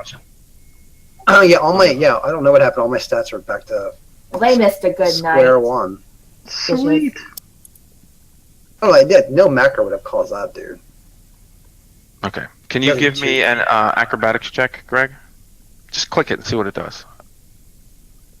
He Well, it's did. gonna be. It'll be whatever the number is. He did a plus- dexterity saving It'll throw. be +5. No, he did an acrobatics after it too, but it's +5 on the 8, so he Yeah, wouldn't but make like, it on the first And one. if you pull up my character sheet, you can see that all my stats are like to 10 for some reason. Somebody was trying to cheat the system. Wow. Certainly not cheating And in it, the right and it way. wasn't me, because I'm the DM. No, you can fix it after. I mean, we're taking a break. You can fix it on the Yeah, break. you guys Yeah. can fix it. Let's see, Reconnect. character sheet. All right, when we hit the floor, Oh, yeah, I saw it. when we're outside, I just kind of like yank on Galvin's cloak. And I'm like, we get away with it! We get away with it! And they get to pay! We go! Oh, they're going to pay All right, us. yeah. All your no, yeah, everything's. You remember what your stats were? Yeah, mostly. Cool. Just go ahead and put them back in. Okay, let's take a quick break. And I'm going to go get some water. And then we'll pick up. Yeah, I'm going to reconnect all my crap. Yeah, okay. All right. Are you throwing All up the BRB screen? I will once I get all my crap set up again. Okay, All right. Did We'll be you back. pull down our cameras though? Well, they are pulled down. they're already pulled down. Okay.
Muted? Okay, let me. Okay, tell me now when- we're unmuted. Now we're unmuted. Okay. No sound? Yeah. Hey, Asmo, what's up? We're back. And now we have sound. I heard you got owned on Sunday By a dog, no less, which is by even a more dog. sad. Perfect. Tasty All throat. right. So, where we left off, you guys got attacked by some doppelgangers. One of them took the shape and form of Sildar, your old friend, who, for what you know, is hanging out in Fandalen. Caden let him in, and he said something, "This will teach you to mess with our kind," and stabbed her while in the form of Sildar, totally unsurprised. Caden got pretty hurt, but was able to call out to her friends, who all heard her pleas for help. You guys came in and basically just tore through these guys.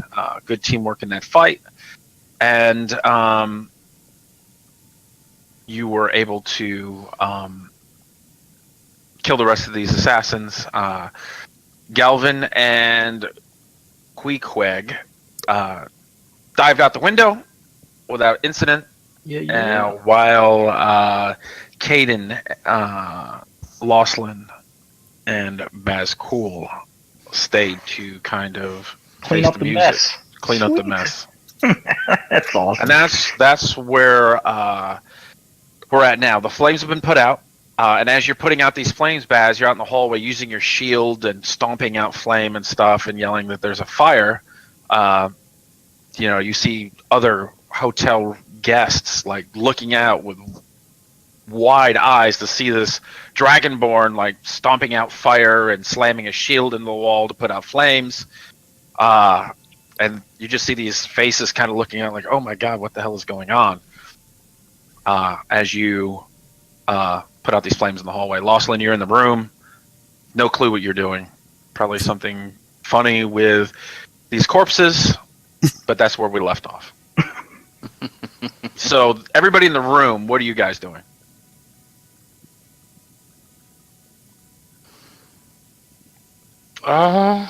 I'm not gonna really mess with the bodies much because Okay. I'm sure guards might show up at some point. All right, so you're just going to leave everything lay. Baz, Yeah. what are you doing? I'm like in the hallway, like anyone who pokes their head out, I say, there was a fire, seems to be okay now, but fire's bad. Okay. A few moments, the small halfling starts waddling up the stairs. You see him like crest the top of the stair and come down the hallway. Same dude wearing the Curtis. Curtis. with his red sash, and he starts heading towards you, and he's like, "What the hell happened?" I'm glad I'm out the window, man. That's all I gotta say. Dragonborn, did you set my business on fire? No, Not in the real sense. not In a metaphorical sense. we were attacked. We were asleep, and someone came to my friend's door here and stabbed her in the stomach. What kind of a hotel do you run here? Nice. What do you mean? What type of hotel do I run here? Apparently, do you apparently stab a all of circus. your guests? Sir, I have no clue what you're talking about. Walked up here, there's a loud noise. I see you stomping on my walls and smashing your shield into the plaster. There's flames and destruction everywhere. I want to know what happened. Who was stabbed? You're welcome for me saving your business. I love this turn. I have summoned the guards, sir. Good. They can help clean up the mess of these monsters who attacked us in our sleep. Were they friends of yours? I don't know any monsters besides you big dumb red dragon. I understand you're upset. I'm quite upset. That will be the only time you call me a red dragon.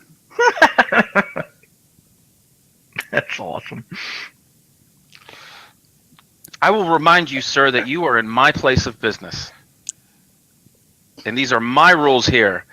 I approach him fairly close, and I get down on my knee and hunch down a little lower, so I'm in his face. I say, I apologize for this excitement. We were not at fault. We did save your business from burning to the ground. We will gladly help make this right. Go ahead and roll a persuasion check. Better take it, little man, because that's the best it's gonna get, and it ain't gonna be that good again. With advantage.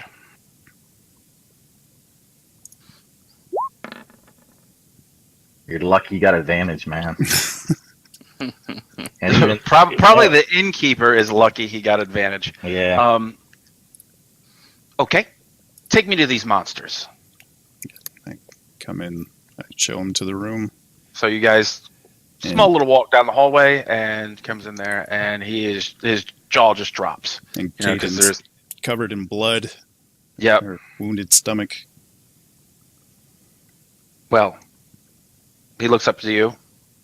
I apologize for calling you a dragon. Thank you. Even though he's actually a dragon. I'm not at all Well, goddamn it's not dragon. just his mannerisms are really funny too. I understand. And about that time, the guards are making. You can hear them coming up the stairwell. Well, you would peer. You hear clanking armor and footsteps coming up the hallway. Tend to your friends. I will go tell the guards that everything is okay. It is okay, isn't it? As far as I know, they're all dead, and my friends are all alive. That's a good night. Very well. And with that, he twirls around and marches out with his little self out the door and down this damaged hallway, and you can hear some talking between the guards. You're really not focused on it, what the conversation is happening. Short time later, he re-enters the room. Okay, the guards are gone. Now, how do we dispose of these, whatever they are? And he's like, over there standing where you are right now, and these are the ones that exploded, and he's kind of like poking at it with his toe and kicking. This is quite a mess, and I am not sure how to go about cleaning this room. We are very new to this city, and we do not have many connections.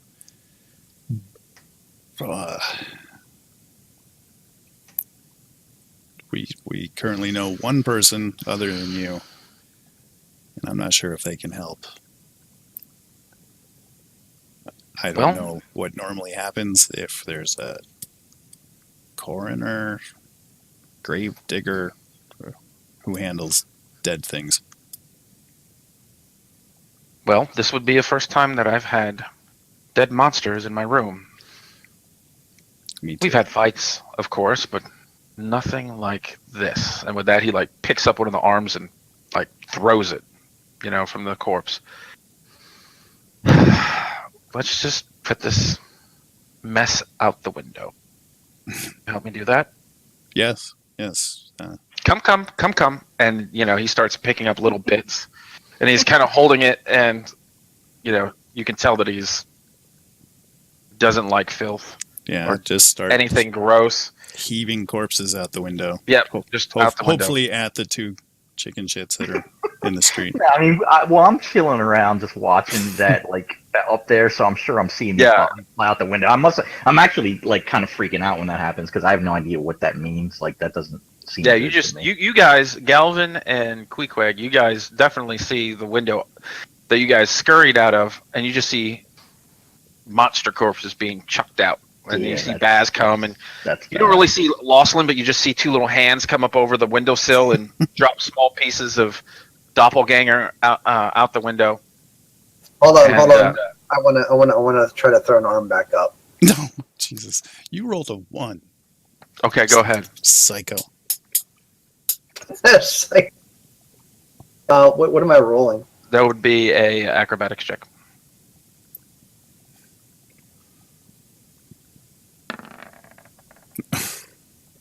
Yeah, so as soon as Lachlan drops this arm down, down into the bushes and shrubbery below, out into the basically on the side of the street, Lachlan, as you're walking back, this arm just comes flying through the window and strikes you in the back of the head and then lands at your feet. He's gonna think it's me. That's the only thing I'm worried about. Because he'll automatically assume that that's like dicky, like little impish kobold behavior. I'm sure. Well, he's familiar with that too. And now That's there's true. like That's what- true. Smear. It's not, of monstrosity liquid fluid on the back of your head from I where grabbed the chamber pot.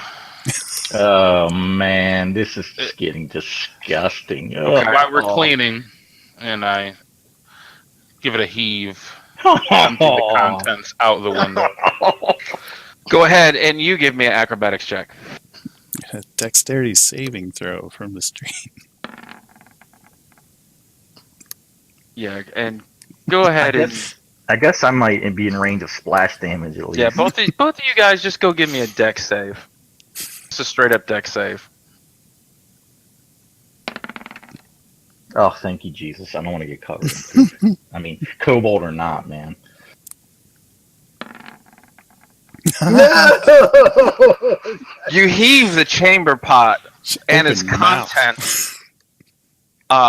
Queequeg kind of giggles and laughs and dives out of the way, while you, Galvin, are covered with your wife's feces as That's just no. It's as too it much. splatters all down you Again. again. Damn it. God. All I right, curse loudly. Curtis. You guys are kind of at the window, like Lachlan. You're laughing as you do this. What the hell are you doing? I know, man. This guy's probably like, just get out of here. Just get the bodies out the window. Get the F out of here. I continue chucking I- things I- out. I apologize. Let me help. And I he thought just- we were emptying chamber tots too. I was just cleaning. I don't know what to do. No. And he's very, frazzled at this point. I walk over to Curtis and I give him 10 gold, 15 gold, 10 times what we were charged. Yeah, that'll help. And It's a lot of money. we're at the very least partially responsible for this damage. Hopefully this helps you make the room presentable again. And I would appreciate it if you let us continue to stay here while we're in Waterdeep. As you hand him the gold, he looks at it. That won't be a problem. Business always first. Fortunately, this room is going to be decommissioned, so the young lass there will have to be staying with you. She'll stay with me.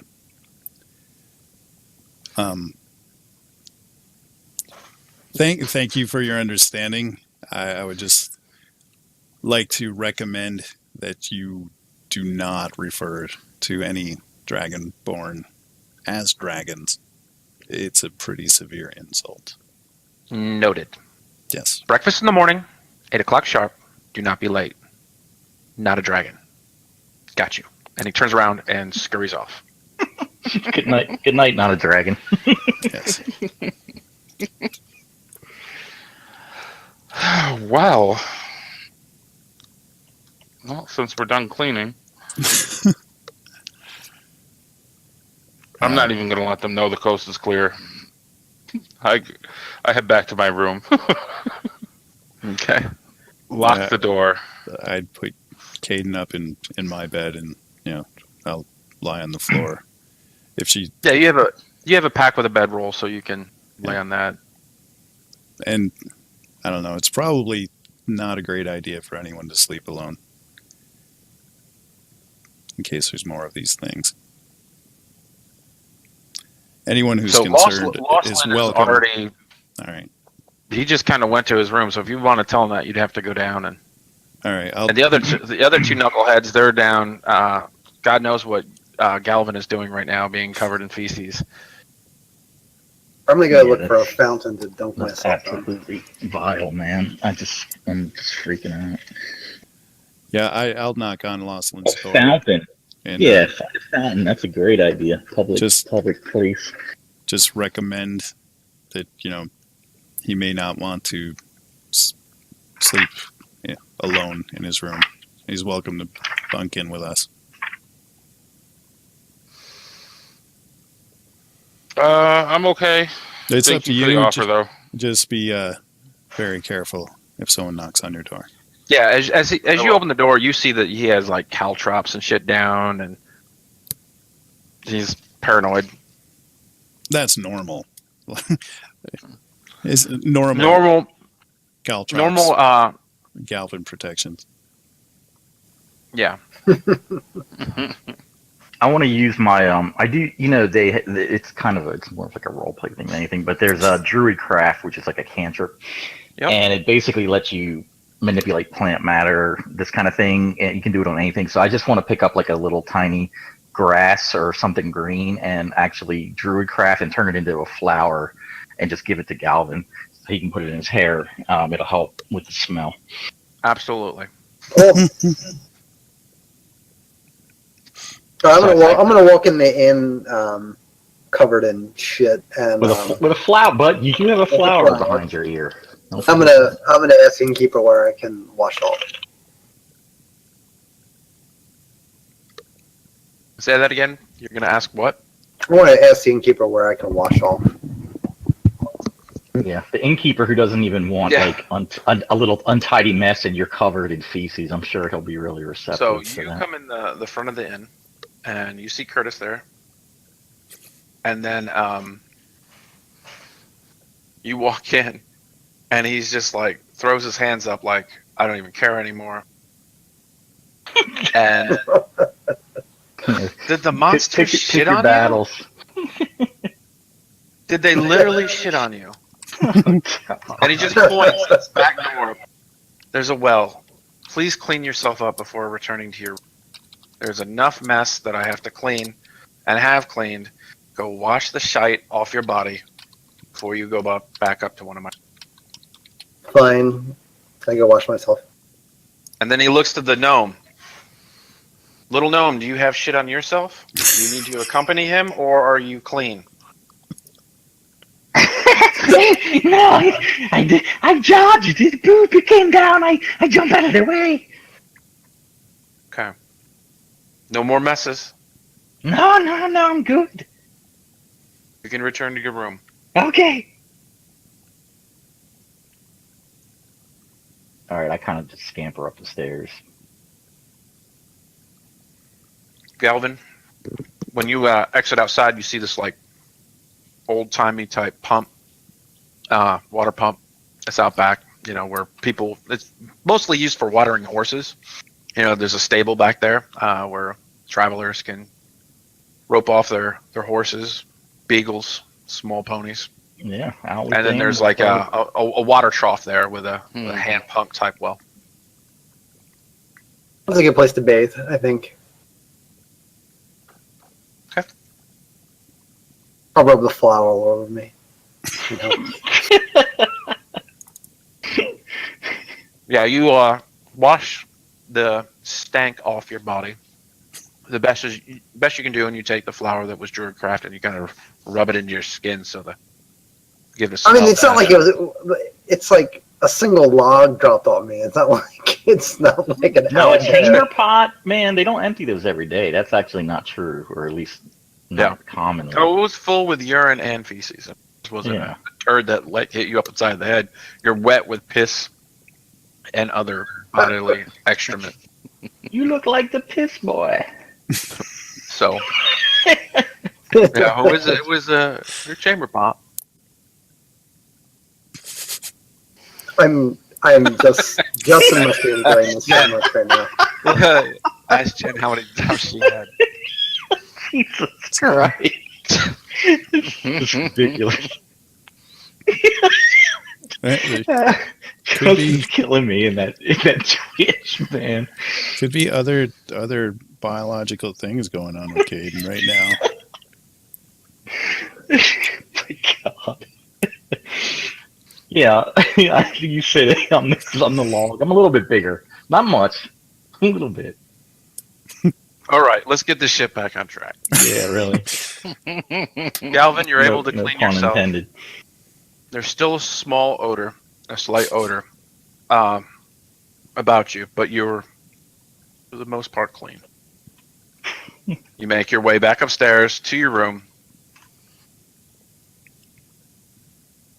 and I guess you enter your room or whatever you guys. What do you make it to the top of the stairs where everybody else is at? Baz and Caden are shacked up together in one room. Lawson is in his own room. What? Queequeg, I'm assuming that you went in your own room, Yeah, my room's fine. and then you are Galvin. You reach the top stairs. What are you doing?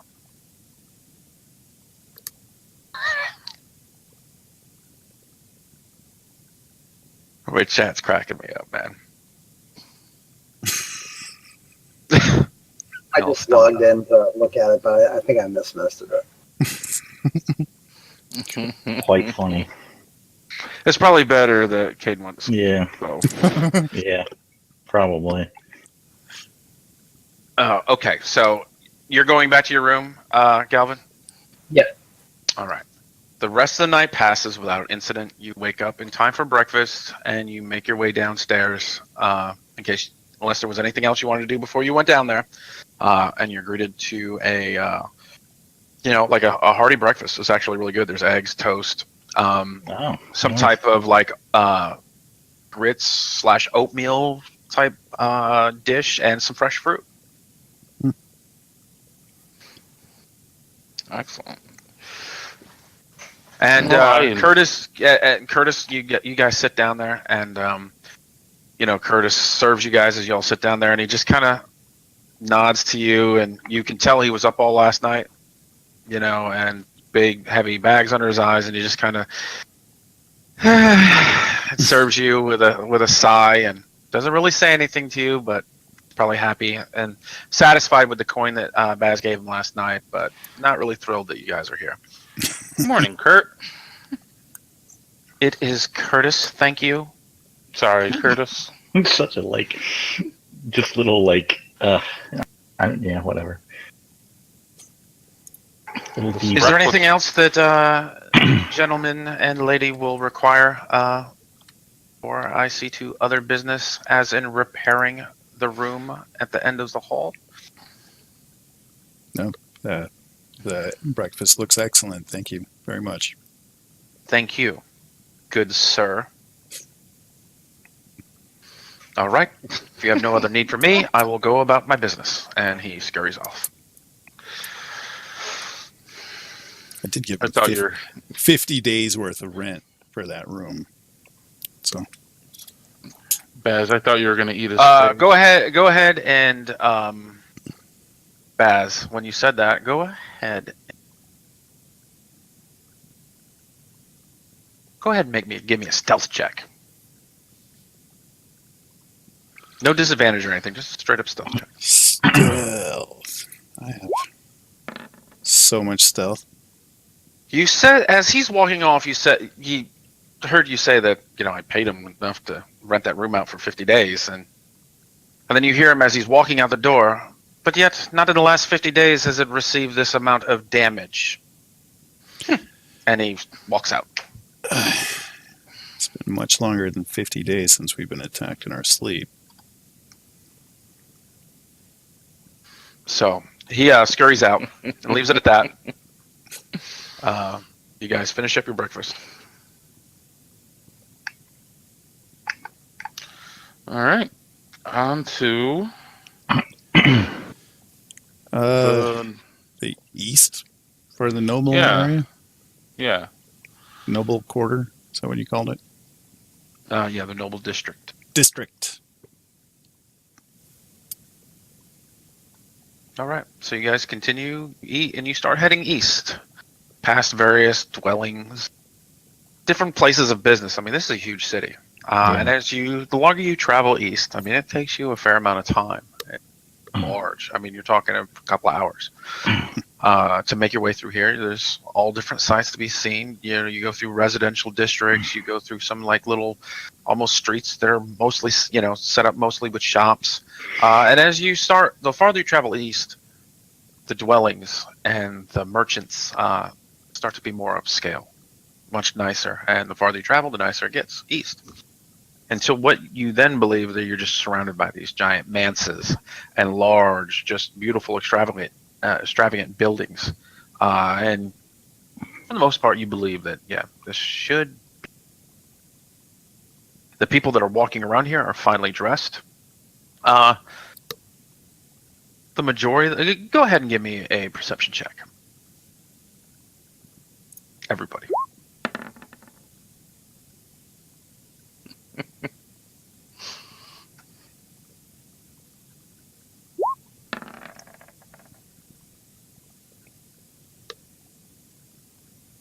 Galvin, you notice that people are kind of looking at you oddly here.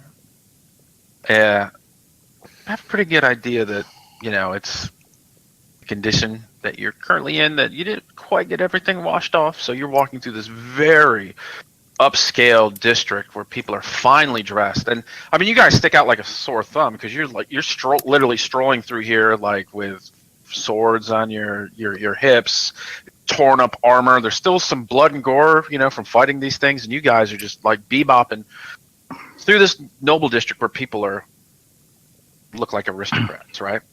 And finally dressed. Yeah. And then you got Galvin in there dressed in his black leathers, and then there's this just odor that's lingering. Yeah, a couple poo stains. Yeah, so that you kind of get these people, and you notice it. They kind of when they walk past you close, they almost like you crop dusted them without really doing so. Nice. You just I gotta want to hang back about 20 feet once I notice that, because I don't want to be keep distance. Okay, so you get in a good distance.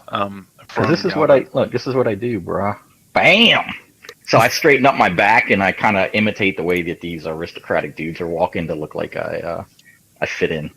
I mean, you know, I'm a kobold. Don't forget. So I have to learn the.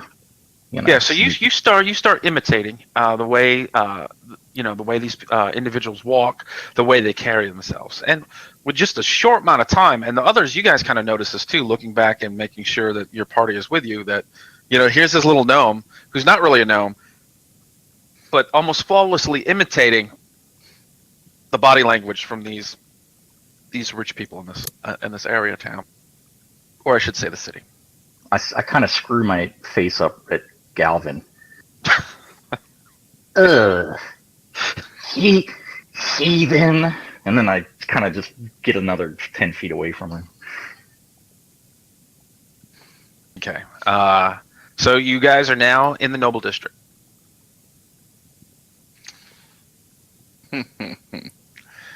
Well, I'd say we stop and talk to someone, but well, I'm clueless to this, huh? I'm gonna beg for gold. Jesus Christ. Who is the person we're supposed to be looking for starters? We're looking for the Roaring Horns. Oh, it's not a person. It's the. We're place. specifically looking for someone named Artis Kimber, who is affiliated with the Roaring Horn family. Is there any? If there's any kind of an open market, then I probably will try to go up and talk to somebody. There's not so much an open market here. There may be some or like a gather. We're just like a group of people are gathered, so it doesn't look so flippin' awkward to just walk up. You see people conversating. This is more of a residential district, but there is some specialty boutiques. Nothing like that. when you guys passed through, there was like, you know, very like a clothing, a tailor, so to speak, in this beautiful building. But it was like really refined silks and garments and things of that nature. But yeah, there was specialty places like that. There may have been one for jewelry. I think that you guys would probably had passed. But as a large gathering of people, no, it's mostly there's people on the street and there's these nobles. I mean, well, if I can find a group that's bigger than just a few, well, I'm assuming you're gonna let me like roll with that natural 20 deception roll to talk to somebody. Sure, we can keep that. Sure. Yeah, I mean, you are practicing your craft. You Yeah. do see a group of gentlemen. They're all kind of dressed very similar, the same, and they have those little tiny. They're human males, and they have these little tiny, thin mustaches, clean shaven, hair done, and they're basically, I mean, just dressed in the best silks that and best fabrics that any of you have ever seen. I mean, you've been in Neverwinter. However, none of you have ever been in a place quite like this. Okay. I want to just the Roaring Horns. Is that the name of the joint? Yeah, the roaring horns. Roaring Horns. So I'll just go up to them and I'm just same thing. I'm just trying to just roll very naturally. Excuse me, Pip Pip. Have you heard of the Roaring Horns? Trying to do my best to be like this aristocratic dick, basically. Sure. And granted, there's not a lot. Like gnomes are pretty rare to begin with, exactly. And they're even more rare found in this district. And I would imagine. That's why I said there's only so much I can do with it. You do a pretty good job imitating these guys, even though you're not dressed like them. Right. You're carrying yourself. They kind of just look at you and smile. Who do we have here? What is your name? Oh, well, I'm glad you asked, chap. I'm Kevin Quegg. Yes. Kevin Quegg. And you can see. Go ahead and give me a perception check. Call me on the spot, Quee. Okay. You notice that you see there's a group of three of them, and they're probably in their early 30s. And you can see is once you engage these guys in conversation, they all have a large smile on their face. Not what the hell necessarily looking. Guy? Yeah, it's more out of delightment, because you're so out of place. But you're speaking like them. They're kind of getting a kick out of it, and you can see. One of the individuals is not quite paying attention. You see the individual that you engaged and you're currently speaking to kind of elbow the gentleman standing next to him, and he turns around. Well, it's a pleasure to meet you, Sir Kevin. Righto, old chap. Roaring Horns, then. Can we get on with it? The Roaring Horn? What do the Roaring Horns have business with a gnome? Do you live in these parts? I look around like I'm looking for a gnome behind me. Oh! You mean me, Governor? Yes, I guess I'm a gnome. Yes, it's an important business meeting there. So, like I said, get on with it. Let's go. Where's it at? You can find the Roaring Horns about a mile down. Keep going the direction that you were headed, and then take a left about a mile afterward. Oh, lovely, Governor. I give him a gold coin, which is so absurdly insulting, but I just want to see what he does. You flick the gold coin to him, and then it just, none of them make a move to catch it. It just bounces off his shirt and falls and rolls. Yeah, my shirt costs 1,000 of those. Yeah, and he's like, good luck, and with a big smile. That's funny. All right, I go back to this group of just really down and out, ruffian, just kind of scummy looking dudes, and I kind of look down my nose at 2 feet 8 inches tall, as best I'm able, and communicate that I just found out where it is. Okay. The rest of you, go ahead and give me a perception check, to see if you guys noticed this conversation that Queequeg was in. As Losslyn, you're like looking at birds flying around. You're just fascinated by all this fancy shit. Baz and Galvin, you guys, keenly watch this, but you notice as Queequeg, very full of himself, like having, been able to converse with these individuals. He feels very much that he's on the same level as them, that he had fooled them. And when they walk away, you see the two of you see the individuals laughing as Queequeg strolls up, all proud of himself that he knows where he's going now. But you see the other three behind laughing. Pricks. I don't see it. I got my back to him. Yeah. You got your back to him, so you don't even notice. Right. So I just come up. I'm gonna just roll with the whole like absurd, like aristocratic thing. Okay, so Pip Pip, I know where we're going. Come on, governors. And I kind of just motion at him and tell him I found Roaring Horns. I'm not sure those men were truthful with you. Ah, me? Kevin Quagg? They Yes. would never lie to me. Let's go. Is there any kind of temple that we've passed or see?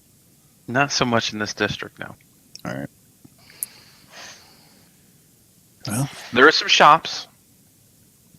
Well, that's the best I can do. I mean, Yep. I tried, and so I'm gonna assume that maybe there's some. I mean, I don't see why they would necessarily lie to me, other than the fact that they said, "What the hell would you be doing in that place?" are there guards? Yeah, you see guards throughout this district. We could walk the mile or two, find out if they were telling the truth.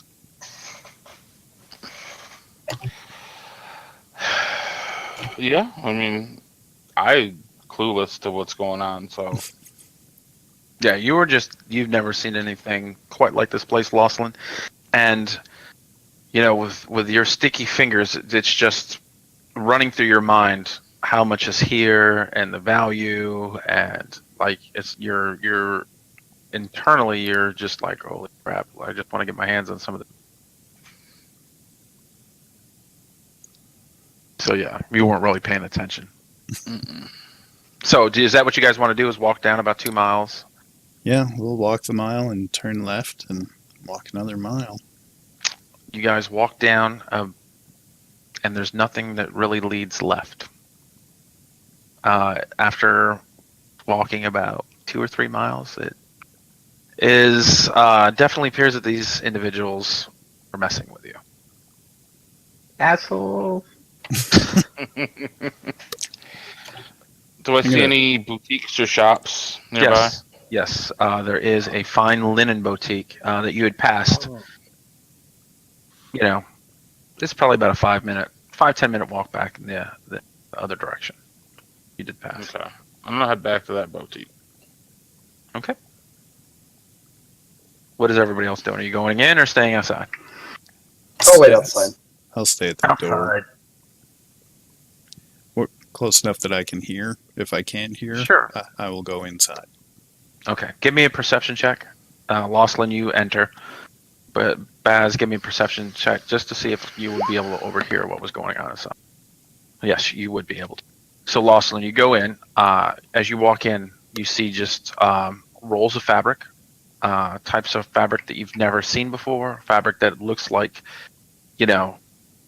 gold itself, and silvers, and just these amazing colors. These the texture to some of the stuff as you run your hand over it as you're walking in. It's just everything that you can imagine is in this specialty boutique.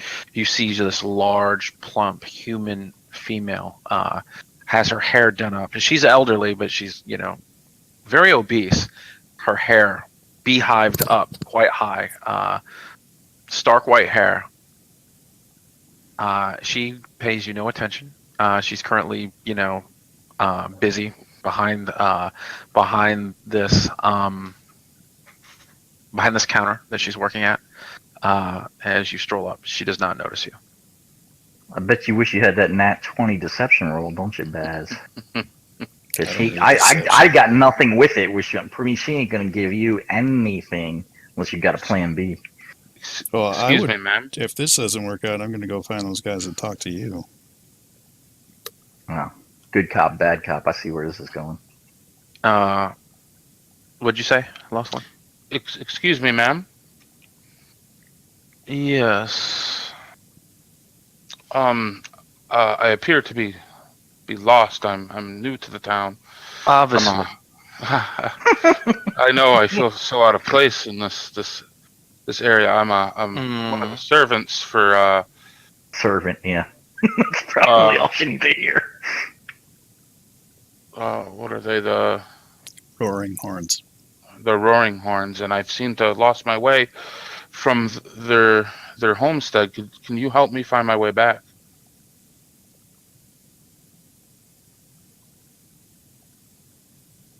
Do you expect me to help the Roaring Horns help find their strays home? Help the strays find their way home? What do you do for them? No. Mostly cleaning and cooking. They like to have me clean the ovens because I can get inside. This is a complete waste of my time. I understand, but I mean, I don't know how to get back there, and I mean, if not, I guess I'll sit out front of your shop and just wait for them to find me. Go ahead and roll a Nice. What choice do I have? persuasion check.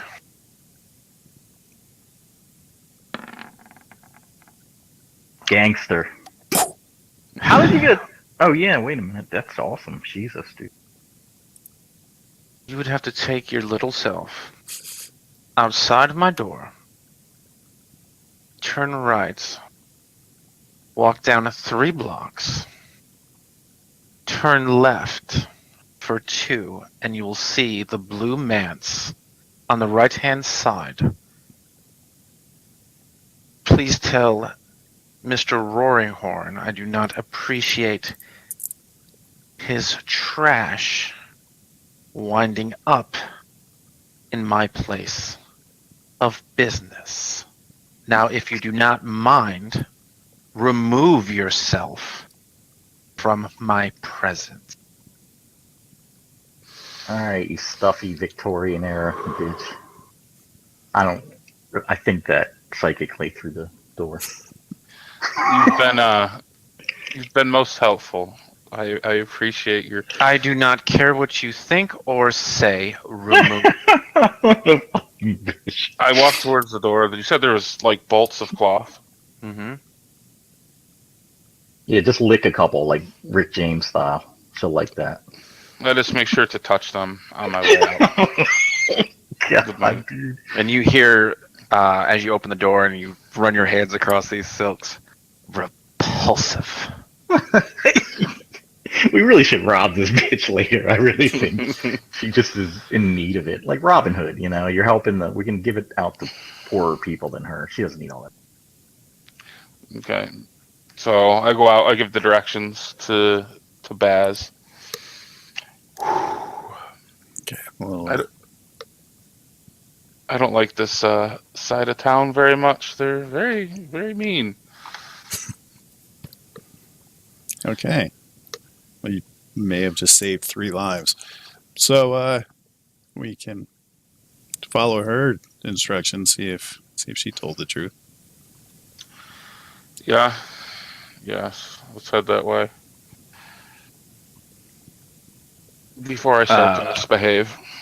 Sure. And as you guys go back the way you came, it's probably a 20-minute walk. You see the 3 noble gentlemen that were staying there alongside, still in the same place talking. They see you guys through.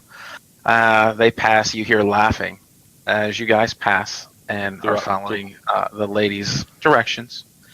Then you hear one of them call out, "Sir Kevin, did you find what you're looking for?" On my way to this gentleman, walking quickly, staring him down, looking down at him in his face.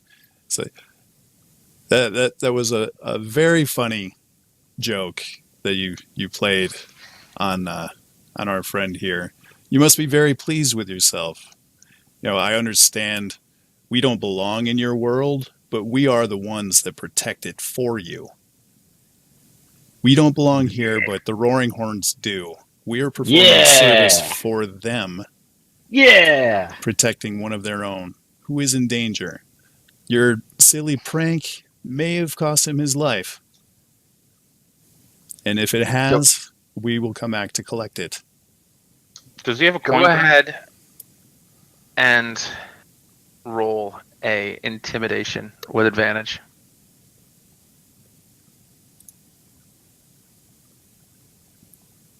Can't spell. Hell yeah.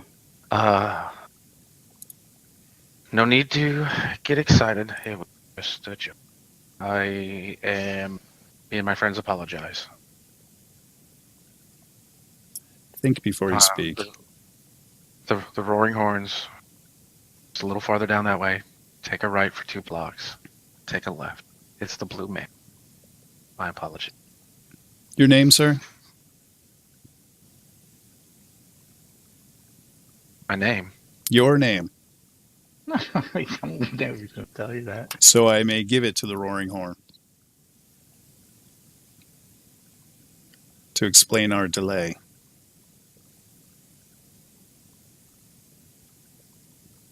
Dylan Lioncrest. Thank you, Dylan. With any luck, you won't be hearing from the Roaring Horns. And with better luck, you won't be hearing from me. Yes, sir. Are we in earshot of all of this, or is he just having? Yeah, you guys heard all that. Because when they said that, when they were like making fun of you, Kui, Baz just did a 180 and just like literally like drill sergeant marched up on this group of punks. Nice. And with that, they scatter and then they hurry off. Like they don't run, but they just walk off very quickly. Don't forget your gold coin, Governor. It's on the ground where I left it. You notice that they do hear that, but they don't even acknowledge it. They just without looking, with still keeping their facade, they move out very, very quickly. Baz was able to scare the shit out of them. I'll I keep pick that. up- I'll pick up that gold coin. I pick up that gold coin. I try to do it unnoticed, though. Scrambling. No, everybody sees I it. yell, "Oh God, a gold coin!" With a short time later, you guys come up to this beautiful manse, blue in color. You see a crest of there's actually a shape of a horn and a bear behind it. And it there has you Roaring Horn listed on it. And that's where we're going to end tonight. Sweet. Excellent, good game. I hope you all enjoyed it. I wasn't sure where you guys were going to go with it tonight. So I was like, Neverwinter, like, so, and then I really had just like the vaguest outline. It's like, there's no way I can just learn every little nook and cranny of Not a Waterdeep. Of dude. Waterdeep. Waterdeep's like New York City of this world. yes. I mean, So, sorry. I mean, basically, I have the outline of like, this is what happens, and it's literally 3 sentences. So, Yeah. like, there is no map, and there is one in Sword Coast Adventure Guide if you want to take a look at it. For those that have it, or you want to look it up on the PDF, but there's nothing listed. It's that this is where the inns are, points of interest is just like an outline of what it looks like and the different districts. I don't even know if I got the districts right. So It's just- this is it's massive. In so- third, there was a whole book just for that city. Just so this was basically very impromptu, like everything that I encounter is just like reeling off the top of my head. So I hope you guys enjoyed it. For those watching, actually we got like 7 people in here. I appreciate you guys dropping in. If you like what you saw, please follow. We do this every Tuesday and Wednesday. However, Tuesday's been a little hit or miss trying to get everybody lined up. But yeah, it was good, and we missed last week, but we're back now to every Tuesday and Wednesday. I really appreciate you guys dropping in and watching. Hope you enjoyed it. We start at 8:30 Eastern, and then 7:30 or 8 Eastern on Tuesdays. But D&D is a lot of fun. It's a good thing to get into. So for those that are watching, but yeah.